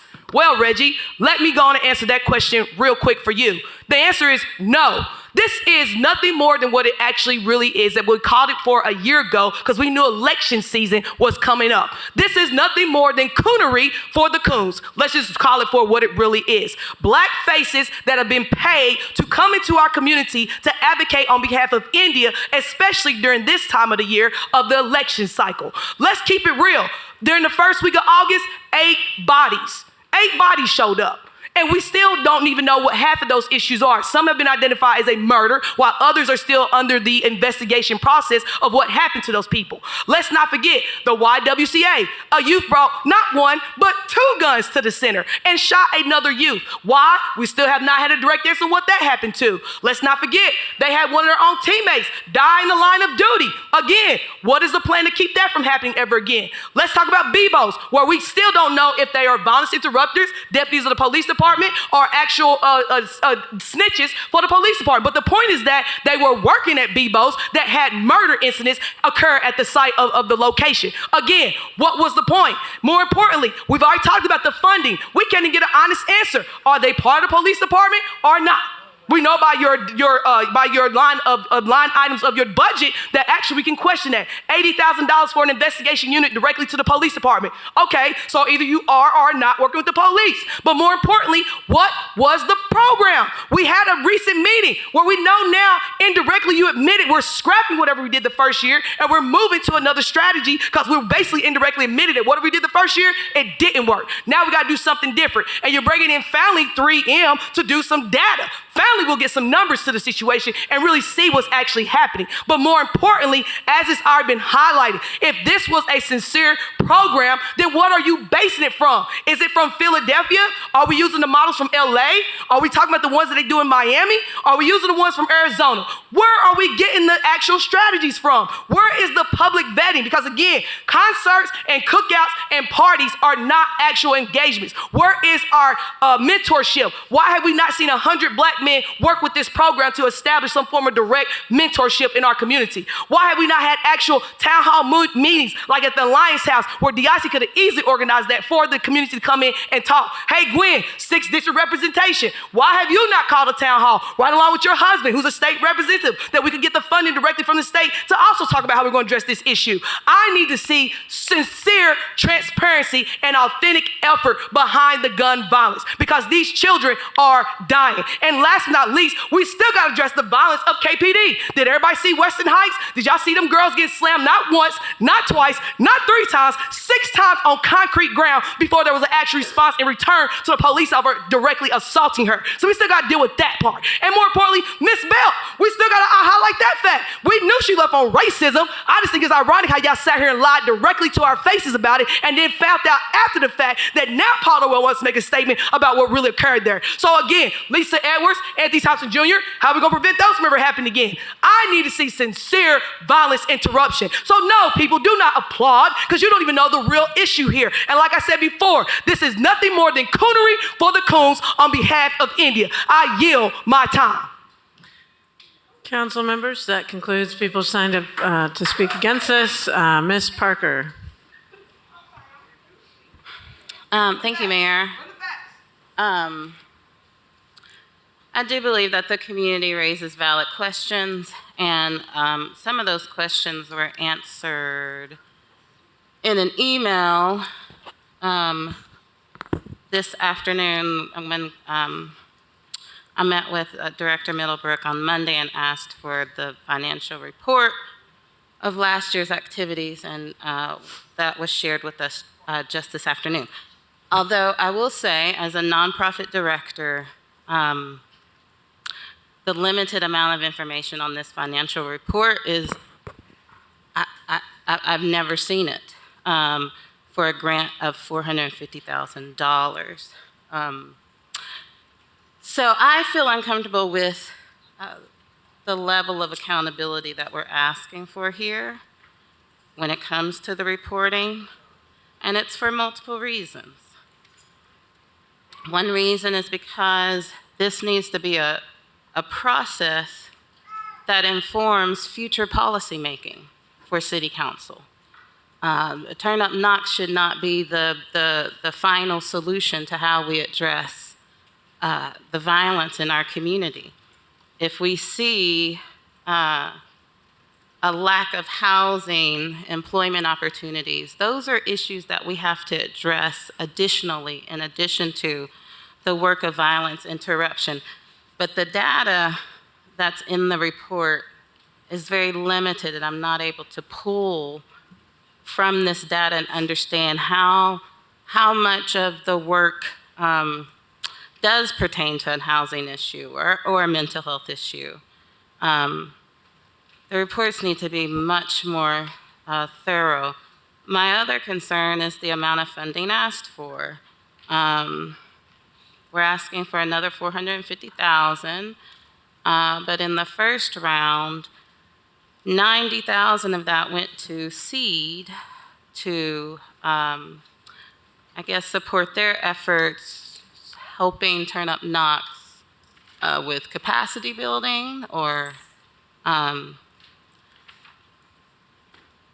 whatever that might be. That's not continuing, and so now that $90,000 would go towards additional staff and additional program expenses. There's not anything in this report that indicates a need to increase the staffing.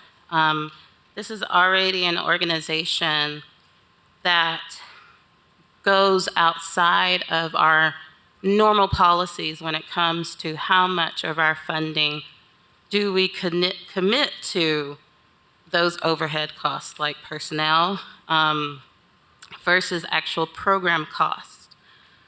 And that's part of the reason why we have community members who are asking these questions, because we have community groups who are operating on a shoestring budget, are working extremely hard, who also feel that they are a part of the violence reduction solution, but are not receiving support from the city.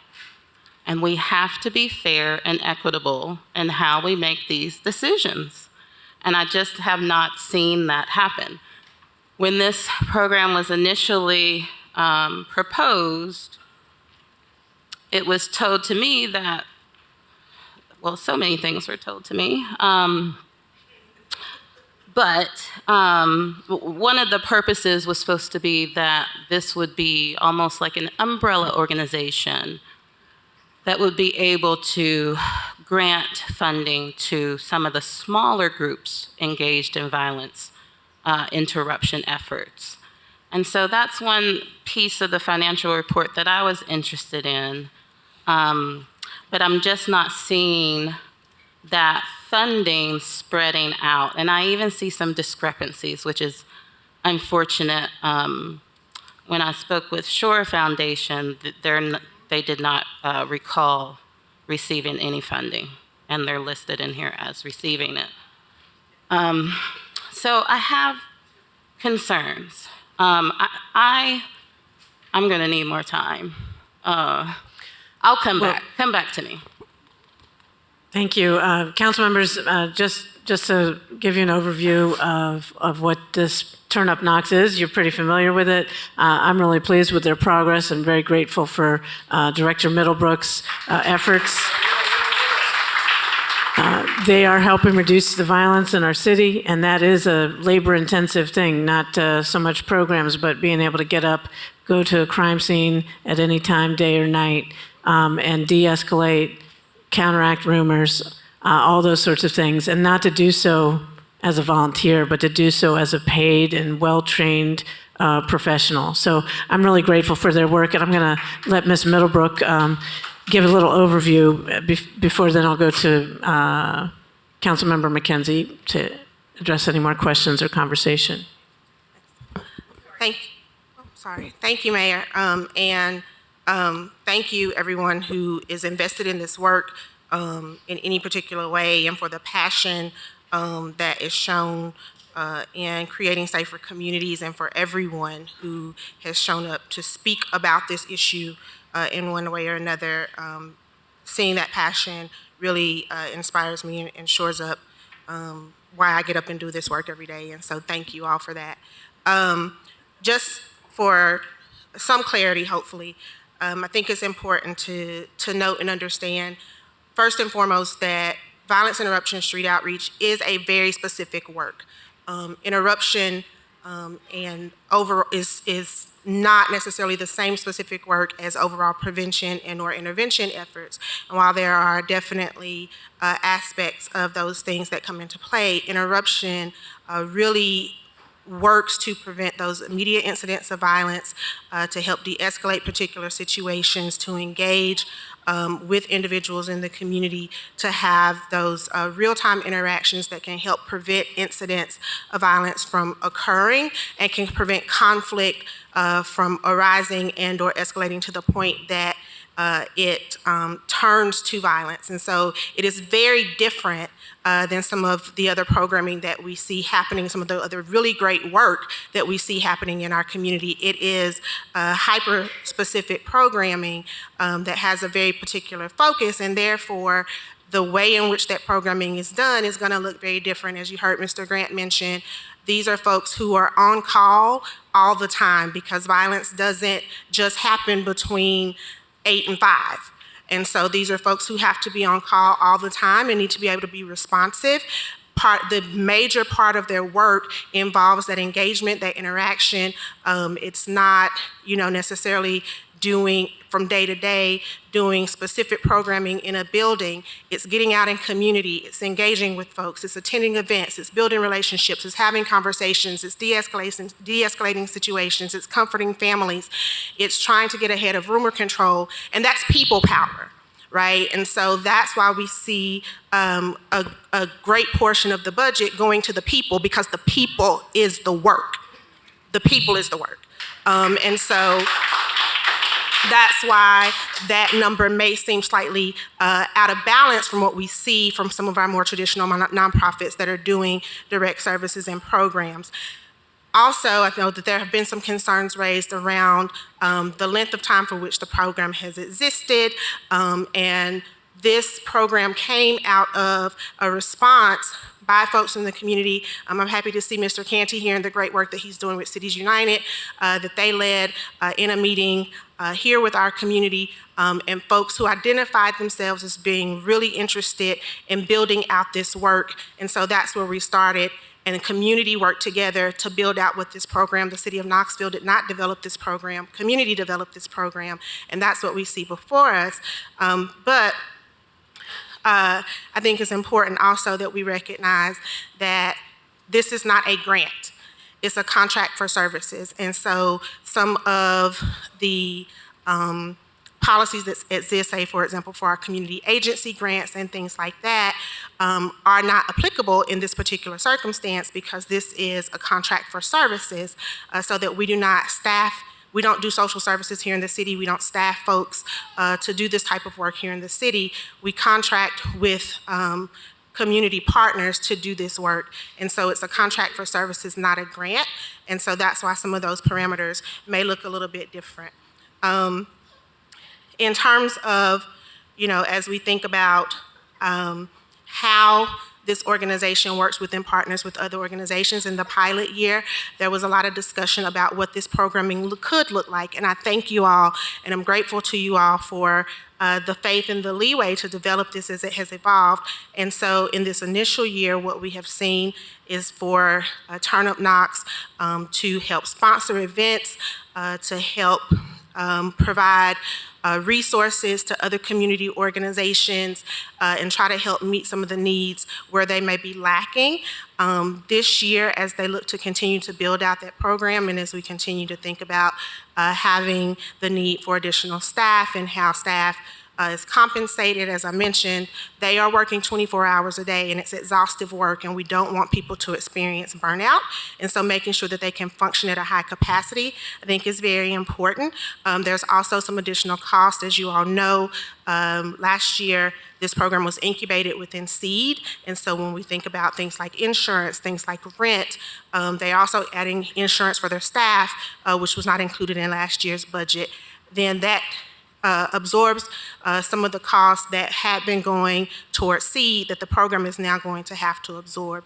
And so they're really working hard and diligently to do the work of street outreach, but that work does not look like a lot of the more traditional work that we see from some of our other programming, because it is so people-centered and it is so focused on that direct engagement. So I hope that helps folks kind of understand what the work is. Thank you, Ms. Middlebrook. Councilmember McKenzie. Thank you, Mayor.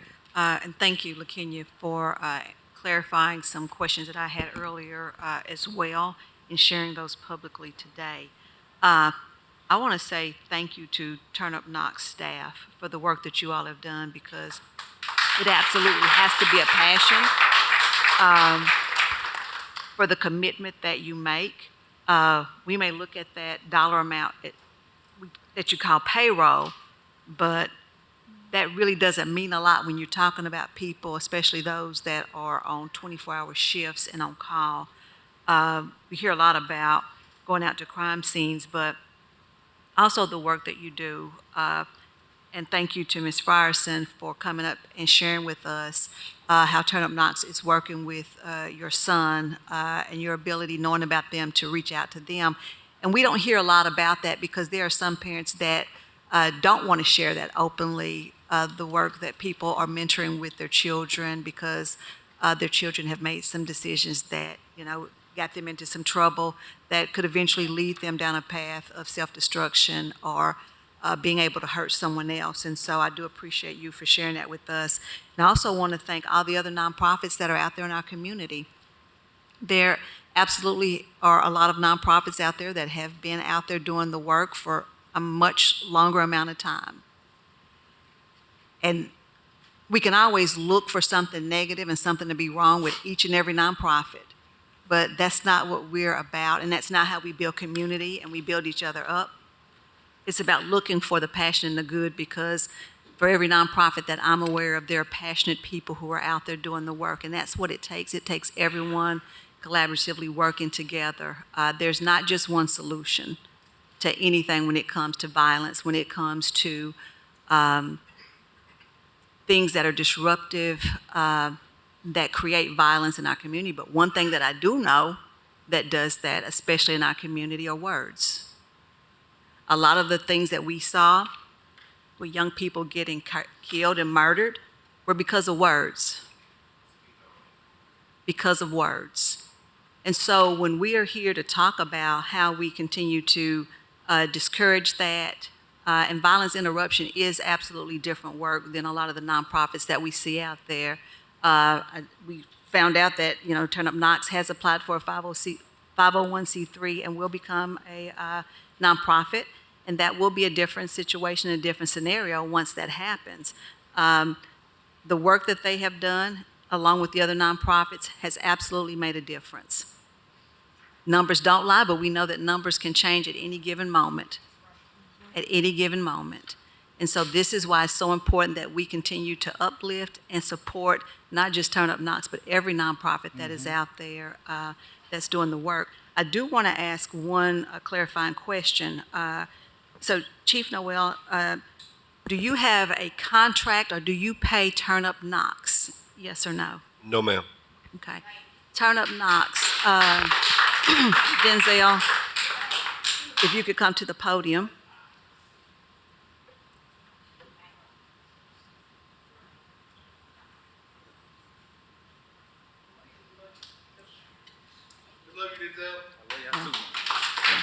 I'd like to ask you the same question. Does Turn Up Knox receive any monetary dollars from KPD, or are you guys in any contract that would make you employees of KPD in any capacity? No, ma'am. Okay. Thank you for clarifying that. However, my assumption would be that there is a working relationship, which it has to be, for you all to even be able to go out to crime scenes, to be able to have access to families, and to be able to talk to people in various capacities. I also know that there have been some instances where people have reached out to you all where there is a potential violent situation where they didn't want to call the police, and you all have responded and gone out there.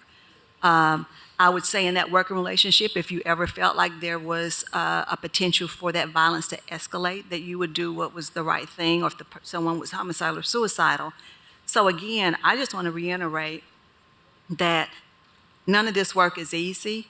Someone mentioned that a member of your staff was murdered. I know that a member of your staff lost a family member to violence, and for that, my sincere sympathy goes to you all, but the work that you do is dangerous. And so I'm glad to hear that insurance is being included in that, because people are putting their lives on the line every day when you are out there in the streets. Even when you come from the streets and you still live in the streets, the violence is there, and we know that. Bullets don't have eyes. And so with that said, I'm continuing to keep you all in my prayers. I thank you for all that you do. God bless you. Thank you. Mr. Grant, we're just going to go see if did you have something to answer her question? Yes, No. I just want to take a brief moment to make sure that it's on record and give my staff member here, Rashad Woods, just a brief 60 seconds to explain the importance of the community having an understanding of what Turn Up Knox does and what that working relationship with KPD looks like, if that's okay with City Council. Council members, everybody okay with that? Okay. Can you state your name and address for the record, please? Rashad Woods, 815 Radford Place, Knoxville, Tennessee. Okay. Yes, see, we go out into the community every day in these high-risk areas and deal with these high-risk people. And, we've had to kind of deal with a lot of the things that was, Amelia Parker commented on a Facebook post and said that we make lists of people's names and hand them to the police, give them to Chief Noel, and then, Constance is a constant person with this negative rhetoric, but it makes our job dangerous. We have to go deal with these people every day. So I could be taking my family somewhere, or I could be pulling up at a scene, and somebody could really harm me. That's what makes my job the most dangerous, because at the end of the day, I'm from this community. That's the reason why I'm not harmed. I can pull up almost anywhere. I'm not worried about it, aside from somebody saying that put me in that position. This is funny to you? Hey, This is funny to hey, you guys, Mr. Held, let's let Mr. Wood continue. Go ahead. But that's most of our problems is the false narratives and propaganda that's being spread. Probably out of opposition mostly. It's just really out of opposition, but you don't put somebody's life in danger because you oppose something that they're doing to try to help the community. It really makes no sense. Hey, audience members, please be quiet. We cannot hear the person who's addressing council. Mr. Woods, did you have anything else you wanted to add? No, ma'am. Okay. Thank you so much for your work. Okay, thank you. Councilmember Testerman. Well, actually, point of order, Mayor, my name was mentioned, and I would like to respond. It's Ms. Testerman's turn. You'll get your turn in a minute. Ms. Testerman? Thank you. I do have a few questions for Mr. Grant, if he wouldn't mind coming back to the podium.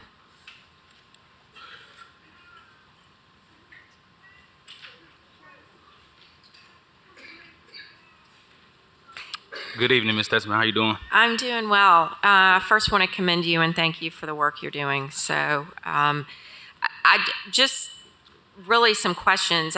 Do you have any update on the status of the of your 501c3 and where that is? Yes, so we've submitted our 501c3 full-length application. We've been told over the course of I want to say about 90 days that it can take anywhere between up to 6 months. And so that's where we're at with our status. We're literally just waiting for it to come back from the federal level. So you just applied for it 90 days ago? About March, actually, towards the end of March, we filed our long form. So we're still waiting. Okay. So I'm curious. So you had your 1-year pilot program, your 1-year pilot. Would love to hear a little bit from you on during that 1 year, and you just said, you didn't dream you would be kind of this far along, but what some of your successes and what some of your failures were, and of that, what would you do differently, and what do you plan to do differently moving forward from what you've learned? One of the key things we did learn, and in reference to the work, is understanding the importance of being community informed. I know a lot of the times we can go ahead and put our own agendas on what community members need to get out of some of the situations that they that they're dealing with. And so we made it a priority going in to spend majority of the time engaging with the community, pretty much to kind of hear what they need, what they want Turn Up Knox to be, and modeling our program, with that approach. We have found, as many people know, there's a lot of underlying issues that go into violence. Housing, drug abuse, domestic violence. There's a lot of things. And so for us, and I tell my staff this all the time, is, it's easier to give a person a fish as opposed to teaching them how to fish. And that's the approach we're taking, because we do realize, like I said, there are a lot of barriers that the community are facing. And so we're focused more on fixing the underlying issue as opposed to just throwing a Band-Aid on his or her issue that they're having. Gotcha.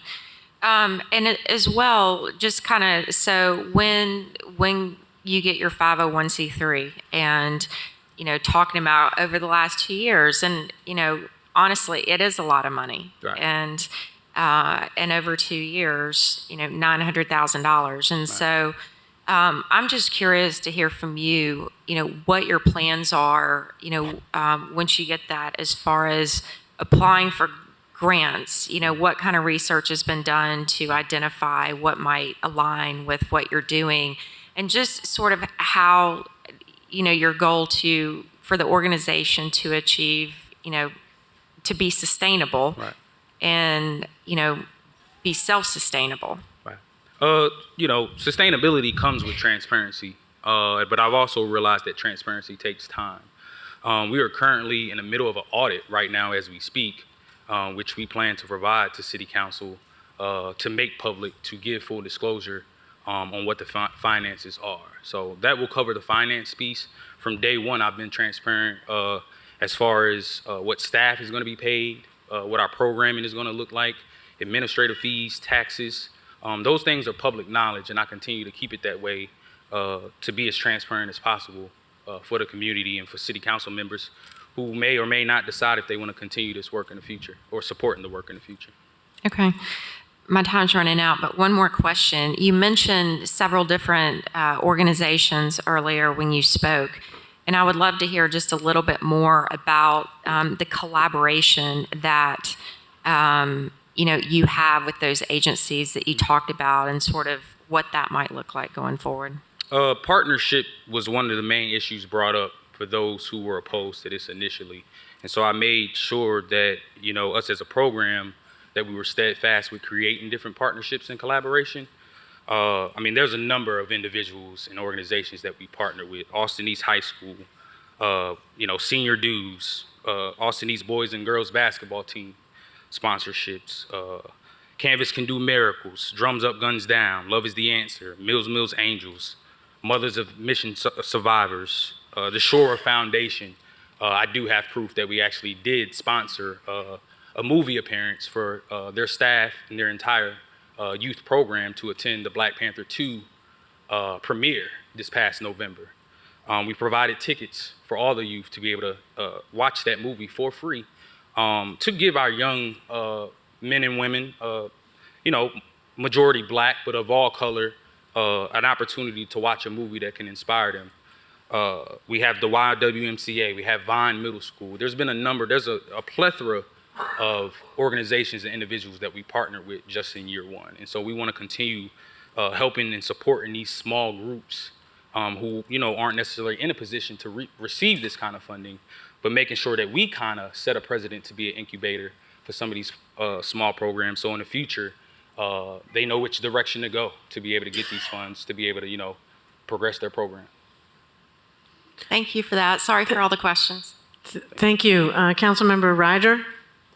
Yeah, Mr. Grant, I don't know that I have that many more questions for you at the moment because Councilwoman Testerman asked my question, or you answered my question specifically because one of the organizations on this list, you were called out for that, but you just answered about the Black Panther premiere. Yes, ma'am. When this list is done in the future, could you just make sure to include another column that gives a little more detail about what the donation was for, quantity, and what that just might make it a little easier to understand and appreciate it.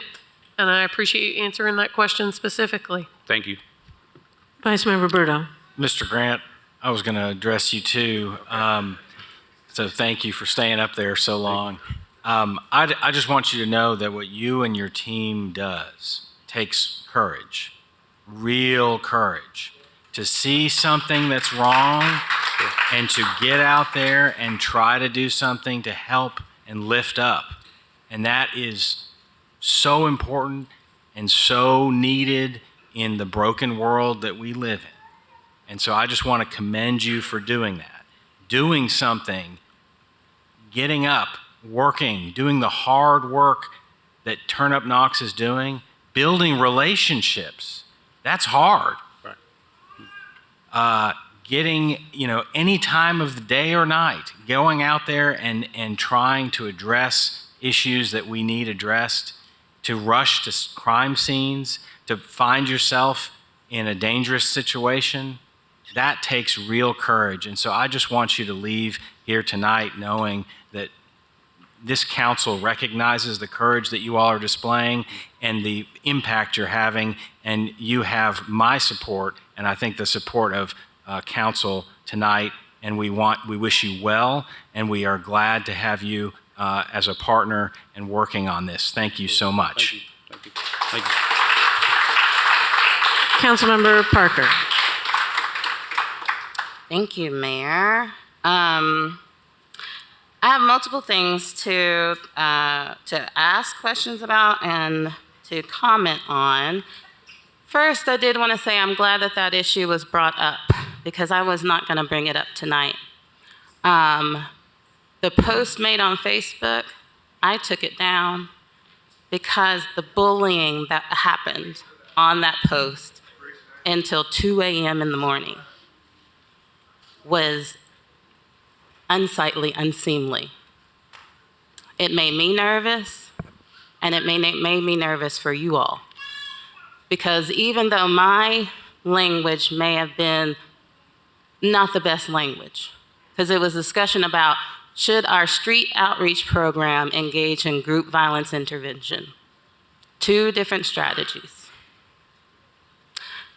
And a professional organization should be able to have that conversation without bullying the person who asked the question. I work for a violence prevention organization, and our folks who are out in the field actually aren't allowed to be on social media, and that's one reason why it's not a good idea to do so, especially if you cannot refrain from bullying people on social media. I found that very unfortunate. As a nonprofit director of a violence prevention organization, I know that for grant funding and to receive financial support from individuals as well as grant funders, you have to be able to at least report on how your strategies are having an impact. And we're not requiring that of Turn Up Knox. That's what the community's asking for, because that's what other community groups are being forced to do for very little money. We're asked to move the $90,000 from seed that previously went to seed to other areas of work, including expanding staff. And just to give you all an idea of why that seems unreasonable to me, is we started the co-responder program with $95,000. That's not a small amount of money. To not have the detailed report of how the money has been used and will be used, this isn't personal. I have nothing personal against you all. I don't know you all. I don't know you all. So I have nothing against you all. But to raise a budget $90,000 without any accountability for that is difficult for me, because we have other staff, we have other programs that we need to not only support, but help get off of their feet. And $90,000 would go a long way. I would be much more comfortable if this was for $360,000. Audience members, please let a council member speak. Yeah, because I can't hear you. But I'll stay around so you can talk to me, but I can't hear you. $360,000 would still be a serious amount of money and would allow you all to continue doing exactly what you're doing while fundraising for the additional funding needed. We have in here that $100,000 will be raised, but no idea of, no research, no indication of where that funding will come from, or whether any steps have been taken to identify where that funding would come from. I would expect Turn Up Knox to have engaged in some individual fundraising by now, with the popularity of the program and the support that I see from board members and others. So I just, for our own due diligence, I'm quite amazed that we don't have more information to support an increase in funding for the program. Also, finally, there's no mention in these materials of a working relationship with KPD. Transparency is what you all have to commit to in this work. I have to commit to it in my peace organization. Folks want to know exactly how we are carrying out our work. It's important. Just like we have questions with the co-responder model, we want to make sure that this is truly a street outreach program that is helping interrupt violence and prevent folks from having to have criminal justice system respond. Thank you, Ms. Parker. That's your 5 minutes. Yeah. Councilmember Smith? Thank you, Mayor. I want to just a couple brief comments. I do think there's an opportunity. You have a huge opportunity for the Turn Up Knox folks. You have a huge opportunity to continue doing the good work you've been doing. You have an opportunity to quantify that a little better. I think I would love to see reporting as well down the road. You've got 2 years to kind of do that. You've been focused on saving kids' lives, so I get that that's not necessarily the top. But it's important, so I would ask that you hone in on that. I also agree with some of the comments of my colleagues that, pursue grant funding wherever you can. All that to say, I remember very specifically some meetings in this room about 2 years ago where there were a lot of folks very passionate, and rightly so, demanding this body and everybody involved in any leadership role in the community do something. Because we all remember the kids that were lost on a reoccurring basis. I'll never forget that season. And so that reporting's important from an oversight standpoint, but at a human level, this is a small price to pay to not go back there 2 years ago. What is the value of some of the kids that are sitting here tonight? What is their value? What's their value, right? Let's not mess around with the difference between 300,000 and 400,000. Or that doesn't mean we can't overlook specific goals that I think that you all should. Thank you. Yes, you all are doing the work that we ask you to do, and with responsibility comes empowerment. We empowered you before, and we're continue to empower you now. Please continue to do the good work. I don't want to go back to 2 years ago and have those meetings and have the weeping and the parents before us that we did, not because it's inconvenient, because it's brutal on the community. And so please keep it up. This is us saying you're empowered to continue, fine-tune your craft, get better at it every day. I'm grateful for the change, the 10-year low that we've seen. Those numbers can't be promised forever, but they are attributable to you guys. So thank you. Keep up the good work. Improve where you can. Thank you. Councilmember Thomas.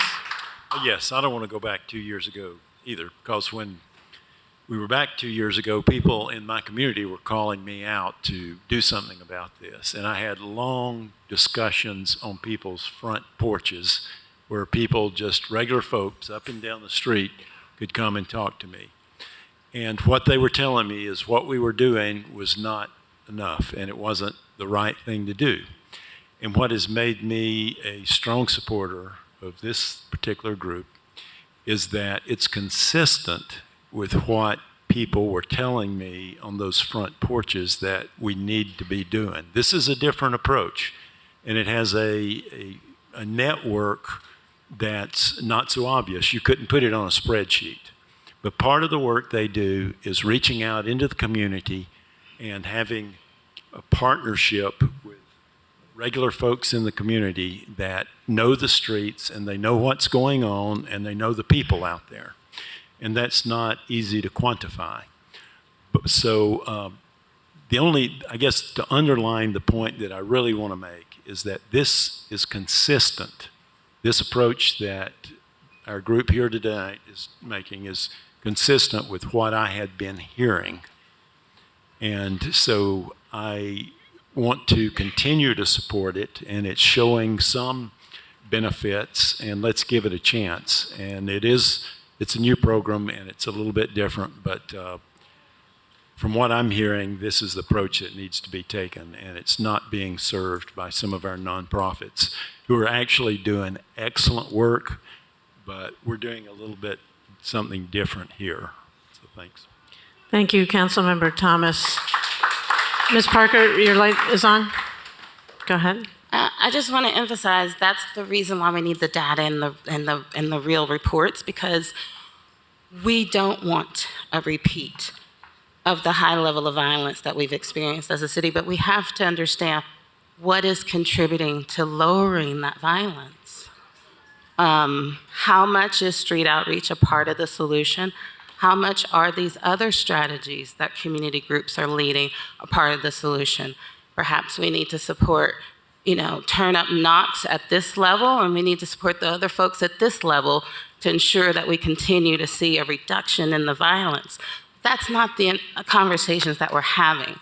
We're having these unfortunate, really political and quite immature conversations about who do you like and who do you not like. I'm looking at data. That's all I'm looking at. And what I see in front of us is very insufficient, shockingly insufficient. And let me say it this way. I want the good work that you all are doing to show up on my paper, right? Even the testimony that was shared with us tonight is something that we could have had in our report so that we can hear how someone, it's an example. That's something that you can do when you write a report. Just put some stories behind these numbers. Help policymakers understand what's going on in this community so that we can respond appropriately. if we need to invest in housing in certain areas, if we need more mental health supports, if we need, whatever it is, it's from your work and these reports that we learn what's going on. I'm not going to be able to support this tonight. I would love for us to postpone it, give time for the report to be beefed up, have some details put in there, get some details clarified in this financial report. But I can tell from the conversation tonight that that's not where we're at as a city. But that's not where we're at as a city. We haven't really committed to a process where we, as policymakers, are taking responsibility for what we're investing in and what the outcomes are. What we're doing is saying, thank you all for what you're doing. If we see the numbers go up, guess who we're blaming? Y'all. And that's not how leadership works. We should have a clear understanding of what we're investing in and what we're doing as a city to prevent violence. And I don't believe we're doing our due diligence to do that. That doesn't mean I don't appreciate you all. That doesn't mean I don't appreciate every community member who steps up to do something positive in their community. I wish we could give every community group $450,000. It would be a different city if we were able to do that. But we are limited. And so we have to be smart in how we use our funds. And it has pained me over this last year to see the grants going to other organizations reduced. We're not seeing the level of support for other community organizations that we've seen in previous years even. That's my concern. What will be the consequence of that? What will be the consequence of that? Even our own expert that we've decided to follow, Thomas Apt, says that for every healthy community organization you have engaged in this work, that represents 1% reduction in violence in the community. So if we start to see other community groups fold, because they can't find funding and they can't find support. And I'll tell you, when it comes to community safety, public safety issues, there are not many foundations who fund it. My organization, we raise the majority of our money from individuals. But other organizations, especially based in a city, look to their city leaders for funding and support for public safety initiatives because there just isn't that much money in other places. So we have to be smart, we have to spread it around, and we have to make sure we still haven't gone through the data to make sure that we are addressing this exactly how we need to. Do we need to go citywide? Do we need to, have a larger area that we're covering when we think about street outreach? So, lots of questions. Ms. Fugit. Thank you, Mayor. I just want to say, I too would like more data. Everybody would. You're a startup organization. It takes a little while to get all those policies and procedures in place. I too run a nonprofit. I understand about the scrutiny of people who invest in you. I have every confidence that you will get there with your reporting and your data. There are a lot of people who support the work that you do, and I'm sure will be willing to help you make that happen. So I just would say, while I too would like more, I'm an old financial person, but a startup is a startup. And I suspect you spent the majority of your time doing the work.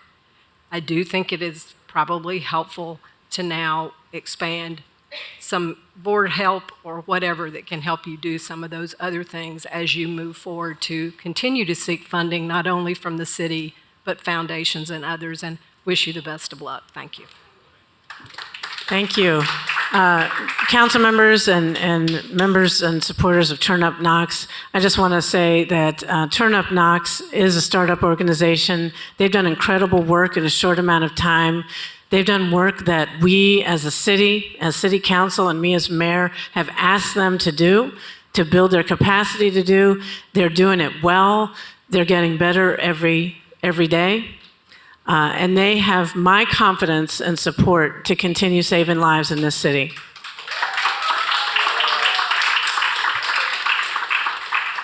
Seeing no further questions or comments, all those in favor, please say aye. Aye. Any opposed? The motion carries 7-1. Council members, let's take a recess for 10 minutes. We'll reconvene at 8:40. Okay, council, it's now 8:40. I'd like to end this recess and continue the meeting. Mr. Johnson.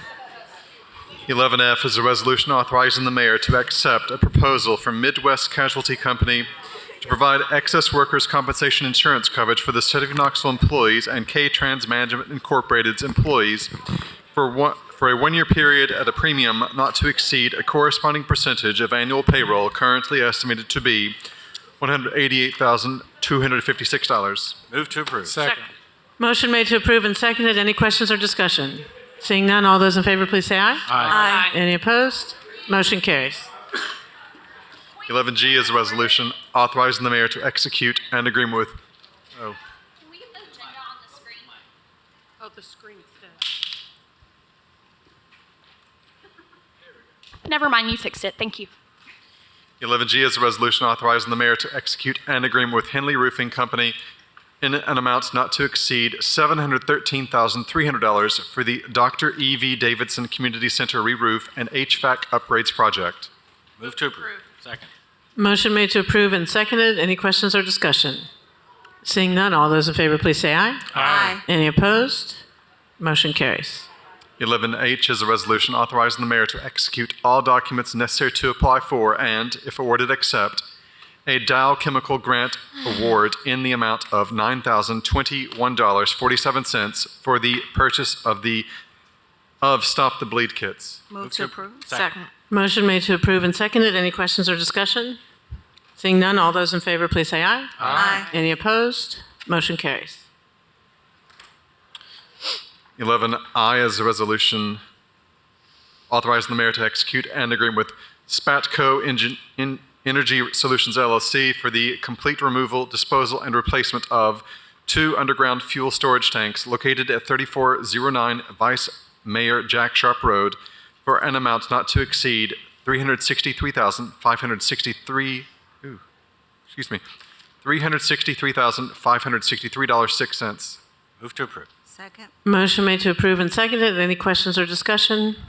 Seeing none, all those in favor, please say aye. Aye. Any opposed? Motion carries.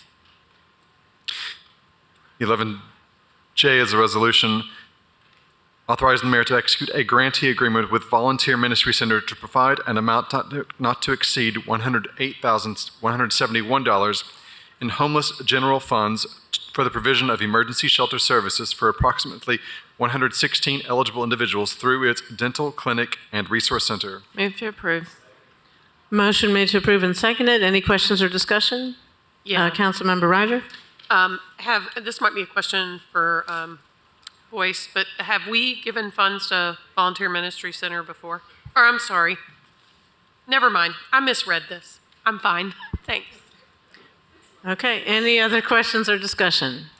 Seeing none, all those in favor, please say aye. Aye. Any opposed? Motion carries. 11K is a resolution authorizing the mayor to file a grant application with the United States Department of Housing and Urban Development for a Continuum of Care Planning grant in the amount of $105,072 with the required 25% local match, and if such application is approved, authorizing the mayor to execute all documents necessary to accept such a grant award. Second. Motion made to approve and seconded. Any questions or discussion? Seeing none, all those in favor, please say aye. Aye. Any opposed? Motion carries.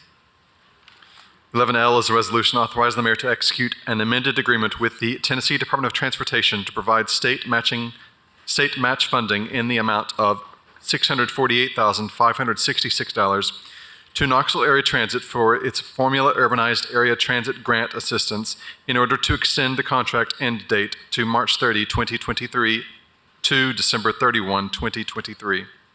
Move to approve. Second. Motion made to approve and seconded. Any questions or discussion? Seeing none, all those in favor, please say aye. Aye. Any opposed? Motion carries. 11M is a resolution authorizing the mayor to file a grant application with the Tennessee Department of Transportation in the amount of $3,626,800 to provide funding to Knoxville Area Transit for fiscal year 2024 urban transit operating assistance, and if such application is approved, to authorize the mayor to execute any and all documents necessary to accept such a grant award. Second. Motion made to approve and seconded. Council members, one person signed up to speak on this item, Ms. Every. Is she present? She's not present, so we'll move on to your discussion. Any questions or comments? Seeing none, all those in favor, please say aye. Aye. Any opposed? Motion carries. 11N is a resolution authorizing the mayor to execute an agreement with MBI Companies Incorporated for professional design services for the renovation to the Cecil Webb Community Center for an amount not to exceed $54,200 funded by the American Rescue Plan Act. Move to approve. Second. Motion made to approve and seconded. Any questions or discussion? Seeing none, all those in favor, please say aye. Aye. Any opposed?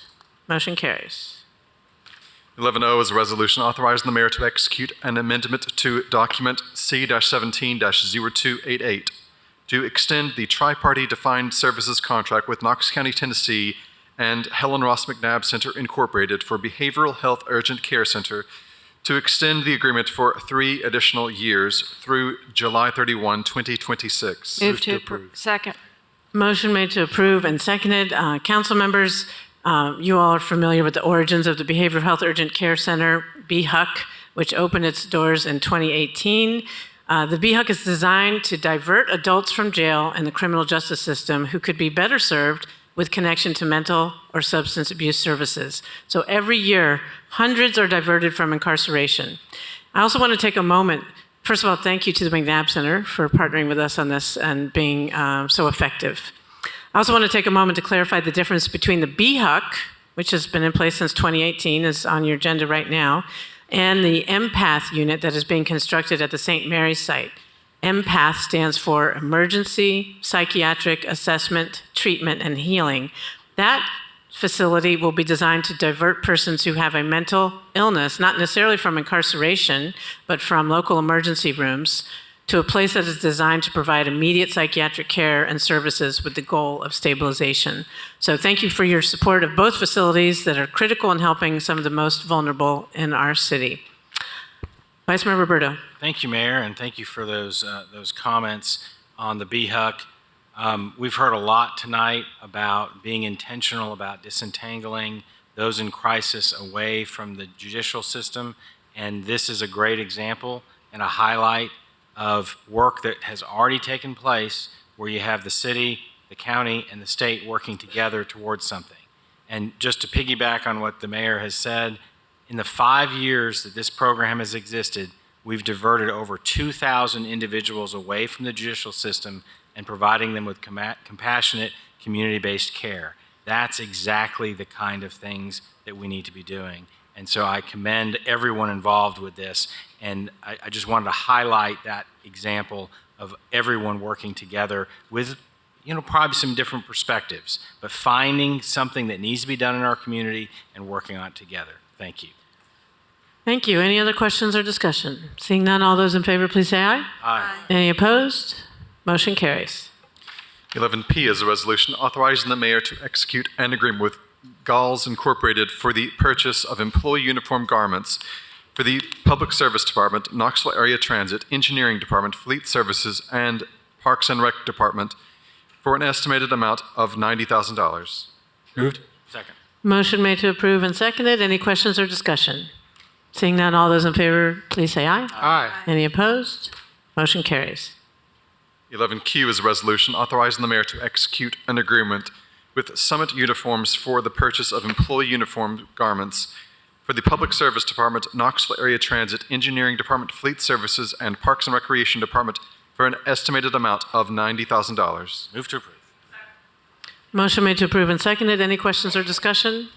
Seeing none, all those in favor, please say aye. Aye. Any opposed? Motion carries.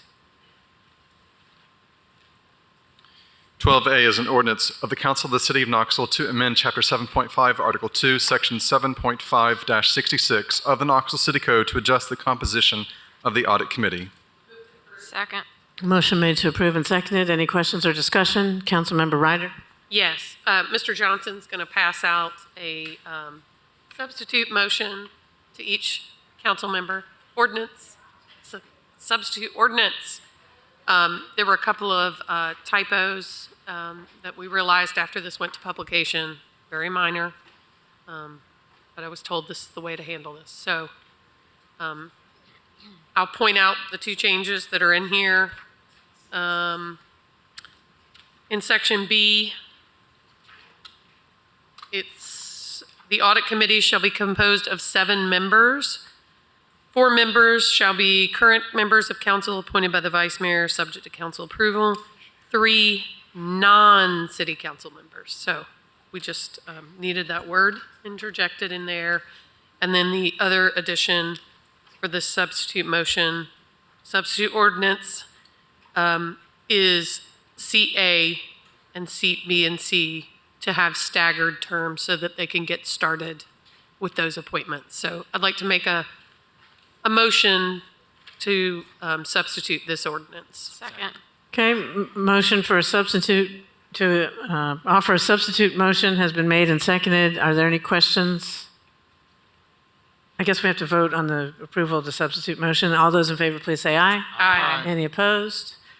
Okay, the substitute motion is now on the floor. Any questions or discussion on the motion as substituted? Vice Mayor Roberto? Thank you, Mayor. I just want to commend the Audit Committee and Audit Committee Chair for doing this. It's something that we've heard discussion about, for some time with the Audit Committee, maybe bringing in some folks outside of council with some of this skills and experience. And I just think this is another great thing that is being done to better the Audit Committee going forward. So just wanted to say thank you. Councilmember Ryder? Yeah, and further elaborate and appreciate everyone who serves on Audit Committee, past and current.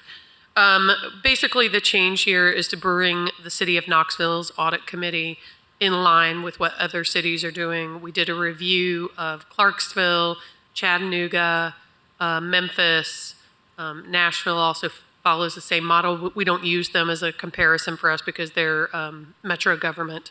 But those other cities, we're just basically creating an audit committee that reflects what other people are doing in a better practice based on advice also from MTAS and what other cities are doing. So just getting in line with the better practice. Thank you. Any other questions or comments? Seeing none, all those in favor, please say aye. Aye. Any opposed? Motion carries.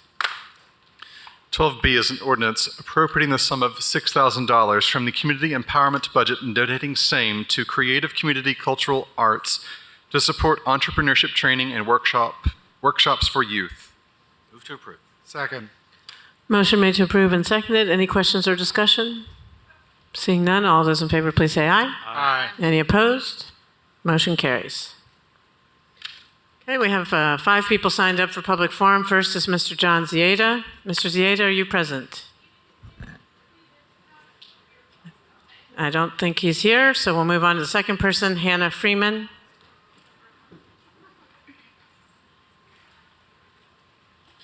Ms. Freeman, if you state your name and address for the record, you'll have up to 5 minutes. Yeah, thank you, Mayor Kincannon. My name's Hannah Freeman, 4501 Tillery Drive, formerly known as Tanglewood, 37912. I'm tired. It's been a long night. I think you guys are tired. I do find it ironic that without any reporting, we are giving an organization almost $500,000. And we were told after our rent got doubled to ask our employers for raises. We were also directed to 211. So what I have today is that direction to call 211 and me doing so and some recordings of what was offered. For people in crisis. First, if you or someone you know is in need of making a rental payment and needs help, you can call 211 to connect with organizations who may be able to assist you. CAC West. Hi, my name is. I was directed to this number through 211 for rental assistance. We don't have no rental assistance at this moment. Is there any way to get on like a waiting list or anything like that? There's no waiting list, and there's really no definite time that I can give you at this moment. Do you know of anybody else that has help right now? Not that I know of. Thank you for calling Compassion Coalition. If you are calling for assistance, please press 1 now. Thank you for calling the Connection Point Call Center. We are currently at capacity. If you have a case already, please leave a message. If not, and you are calling about rent or utilities, please call the Volunteer Ministry Center, Knoxville Area Urban League, Home Source of East Tennessee, or Centro Hispano.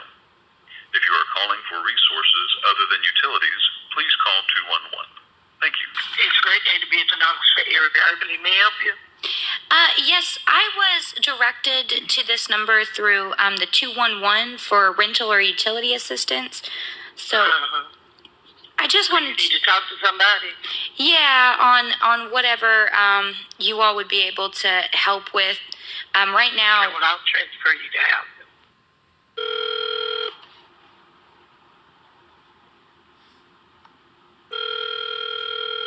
The voicemail box for this user is full. They cannot receive new messages at this time. Goodbye. It's a great day to be at the Knoxville area. Urban League. May I help you? Yes, ma'am. I had just called and gotten transferred over to, I guess, housing assistance. And when I transferred, it sent me to an inbox, and it told me the mailbox was full. Okay, well, let me see. I don't really know what to do here, ma'am, because I'm just the receptionist. Sure.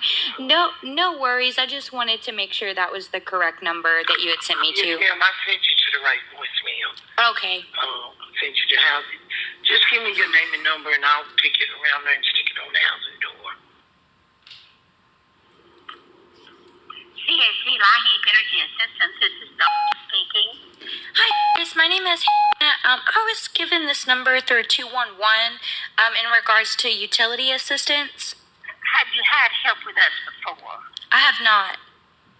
You can come in the morning between 8 and 10 o'clock and fill out an application. You would have to have your ID, Social Security card for everybody in the family, your KUB bill, and proof of income. Do you work? Yes. You would. How can you get paid? Every week. You would have to have 4 current pay stubs. You know, the last 4 pay stubs. Okay. And if anybody else in the family work, yes, we would need the last month's pay stubs for that person also. Okay. Is there any kind of income limitations on the assistance? How many's in your family? Just 2 of us. For 2 is $34,613. Is that anywhere near what you make? Okay. I think we make just over that. Well, then you could come and fill out an application, and we'll transfer you to another program. There's 2 more organizations on there, Volunteer Ministries, No Help, and Home Source of East Tennessee that I mentioned on there earlier. Directed me to their website, never got back to me. 211 is not a solution.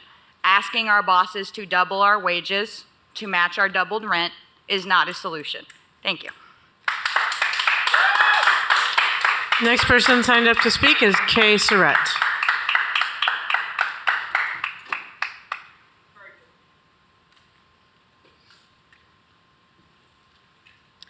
Kay Surratt, Knoxville 37912. Born and raised here.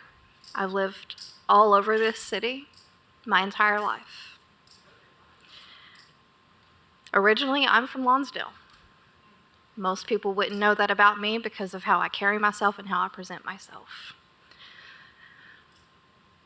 I'm the only child of an addict. My father is deceased before I was 3.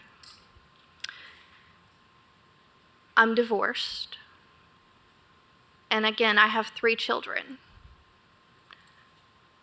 I've been divorced for over 10 years. No financial assistance, no child support, alimony, none of that. Because we agreed to keep things civil and out of court because it was best for our children. As I mentioned earlier, my bring home pay, because I get paid biweekly, is a little over $32,000 a year. I have some data from, and I say all that just to kind of put out there, I don't have family to rely on. I don't have anyone that I can fall back on. If I give up, that's it. If I don't continue to push, that's it. I don't have the ability to bury my head in the sand and ignore this problem, which is the increase in rent. Our city has seen this coming for the last several years, and it's not going anywhere. We have businesses coming in from out of state, from the Midwest of Tennessee, who do not know Knoxville, who do not know our culture, and do not know our economy. We have people coming in that are squeezing us out. Some of the data that I mentioned is from MIT, from the living wage calculation for Knox County. The living wage for someone with 3 children should be $52.19 an hour. I make roughly 19. I asked my boss this past week for a raise, just giving a conversation about what's going on. Her jaw dropped. My last cost of living raise was 2 years ago. The poverty wage is $13.34 for someone with 3 children. So according to this, I'm somewhere between poverty and living, but I'm not living. I am working my butt off to make ends meet, and I'm not making ends meet. And I know that there are a lot of people that come here week after week who fit that same bill.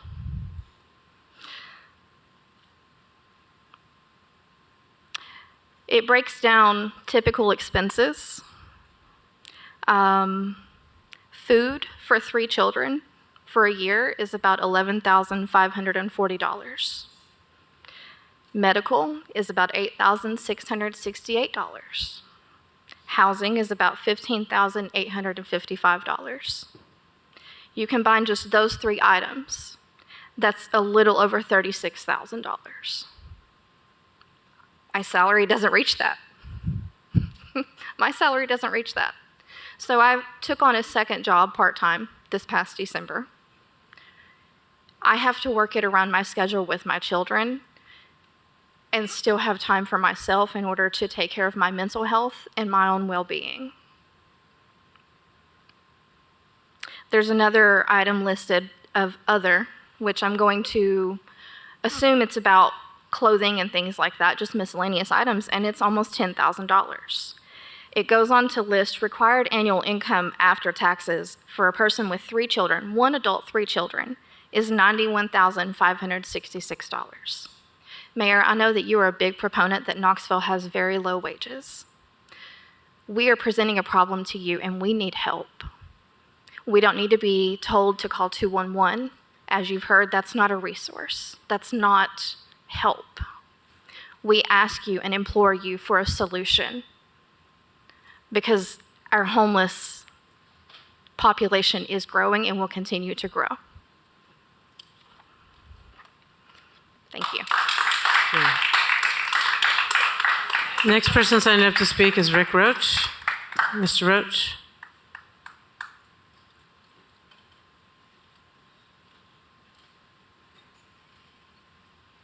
Rick Roach, Knoxville. Guess 2 things. Thank you.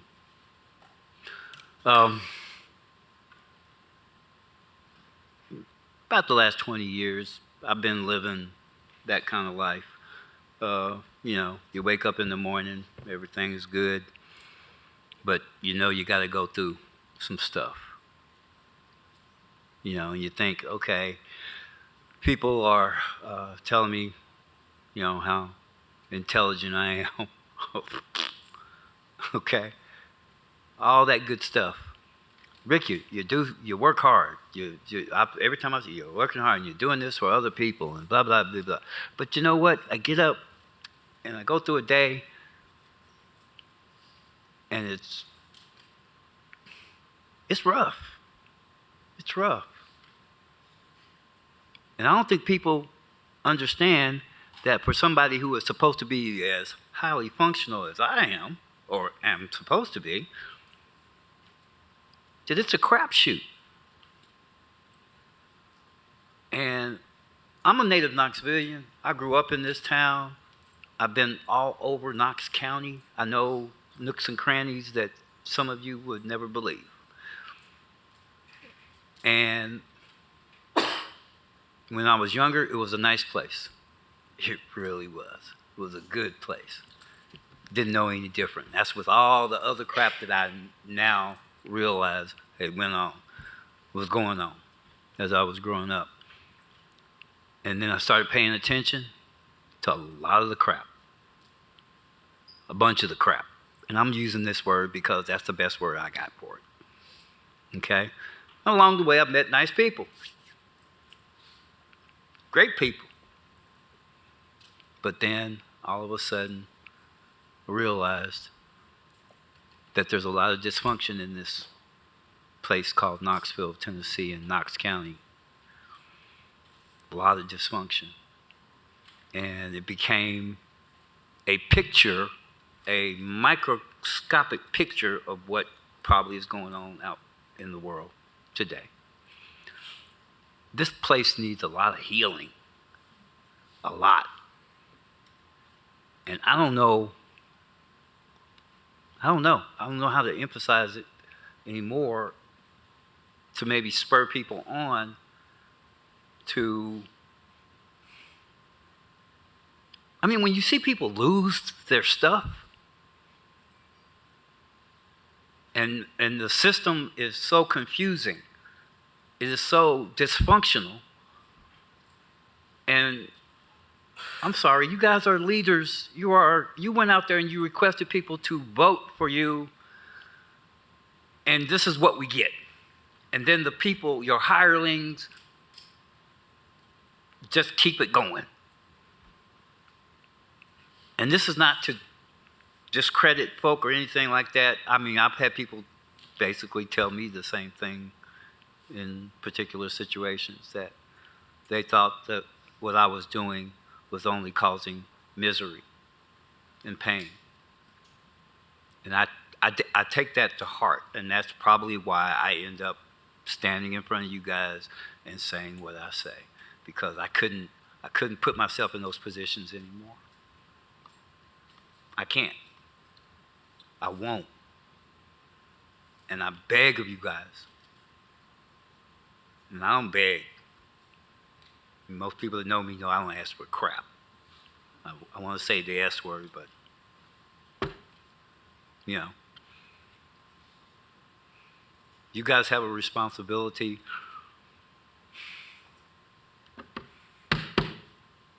I'm just frustrated.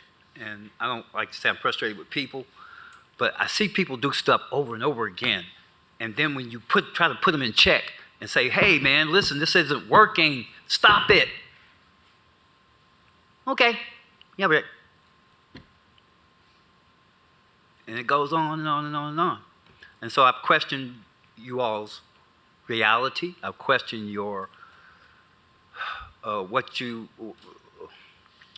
environment that fosters this stuff to continue.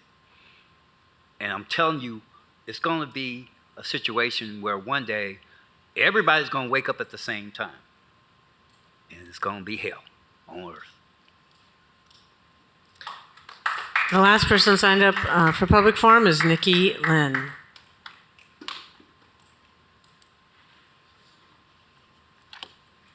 My name's Nikki Lynn. I'm a resident of 4501 Tillery Drive, Rand Apartments, or Rand at Tillery, I'm sorry. First of all, I want to thank the council members that came out to Rand at Tillery on Saturday and showing their support for us in our efforts to find affordable housing and to, work towards a sustainable solution for everyone in Knoxville. Thank you. I would like to ask the council to raise your hand if you've ever rented an apartment. Can I get that again? 1, 2, 3, 4, 5, 6. Okay. How many of you have rented an apartment in the last 5 years? Okay, that explains our problem right here. Okay, I am 33 years old. I've gone to college. I have a four-year degree, 2 bachelors of science, 1 in public policy and 1 in environmental studies. I work in a nonprofit, and I have for the last 19 years, I've worked in a nonprofit. And this is appalling. I go to work every day to work for solutions for homeless in and around Knox County because it's an issue across all of East Tennessee. And you know what I do with my free time in the evening? Well, for the last month, it's been organizing with my neighbors that have already spoken because we need a change. Those evenings are spent looking for assistance for my neighbors who can't find it at 211. Those evenings are spent looking for someone to translate for a single dad who has limited English skills. Okay? It's a real thing. We've got folks, we're building a community. We're the people that you need to be talking to. We're the ones that need to be sitting in on these project pilot councils, sessions, working groups, because we are the ones that are still in touch. If you haven't rented in the last 5 years, in the last year, you don't get it. Okay? It's imperative that you include us in the conversation, and right now that's not happening. Because if we were being included in this conversation, we would already be looking at community land trust. We would already be talking to the state government about policy changes around housing. Real excited, mental health needs to be addressed in this state, in this country, but why can't we send a delegation to the state to talk about the laws regarding rent control? It's unacceptable. I've asked for that before. That's your job. Literally, is to speak on our behalf. If you can't relate to us, at least listen and do what we've put you in your position for, okay? I want to remind everyone that this is a democratic country. That means that we have laws to hold folks accountable. Yes, it's election season now. Is it election season next year? I want you to think about that. Is it election season for you next year? It might be, because we can always do a recall vote. If you all aren't doing your jobs and aren't listening to us, as a community, we've come together to support each other. We've come together to try to provide services that 211 won't, because that's the answer we've gotten. If you aren't going to help us do those things, then we don't need you in a year. So just remember that evictions, which is what a lot of my neighbors are facing, are unethical, wrong, and criminal, and that we should have more housing over greed.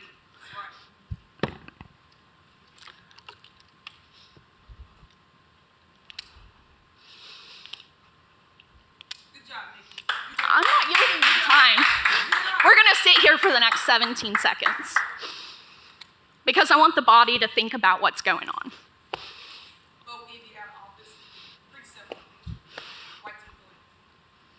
I've wasted the last 3.5 almost hours with you all tonight with no action because I waited that long last time.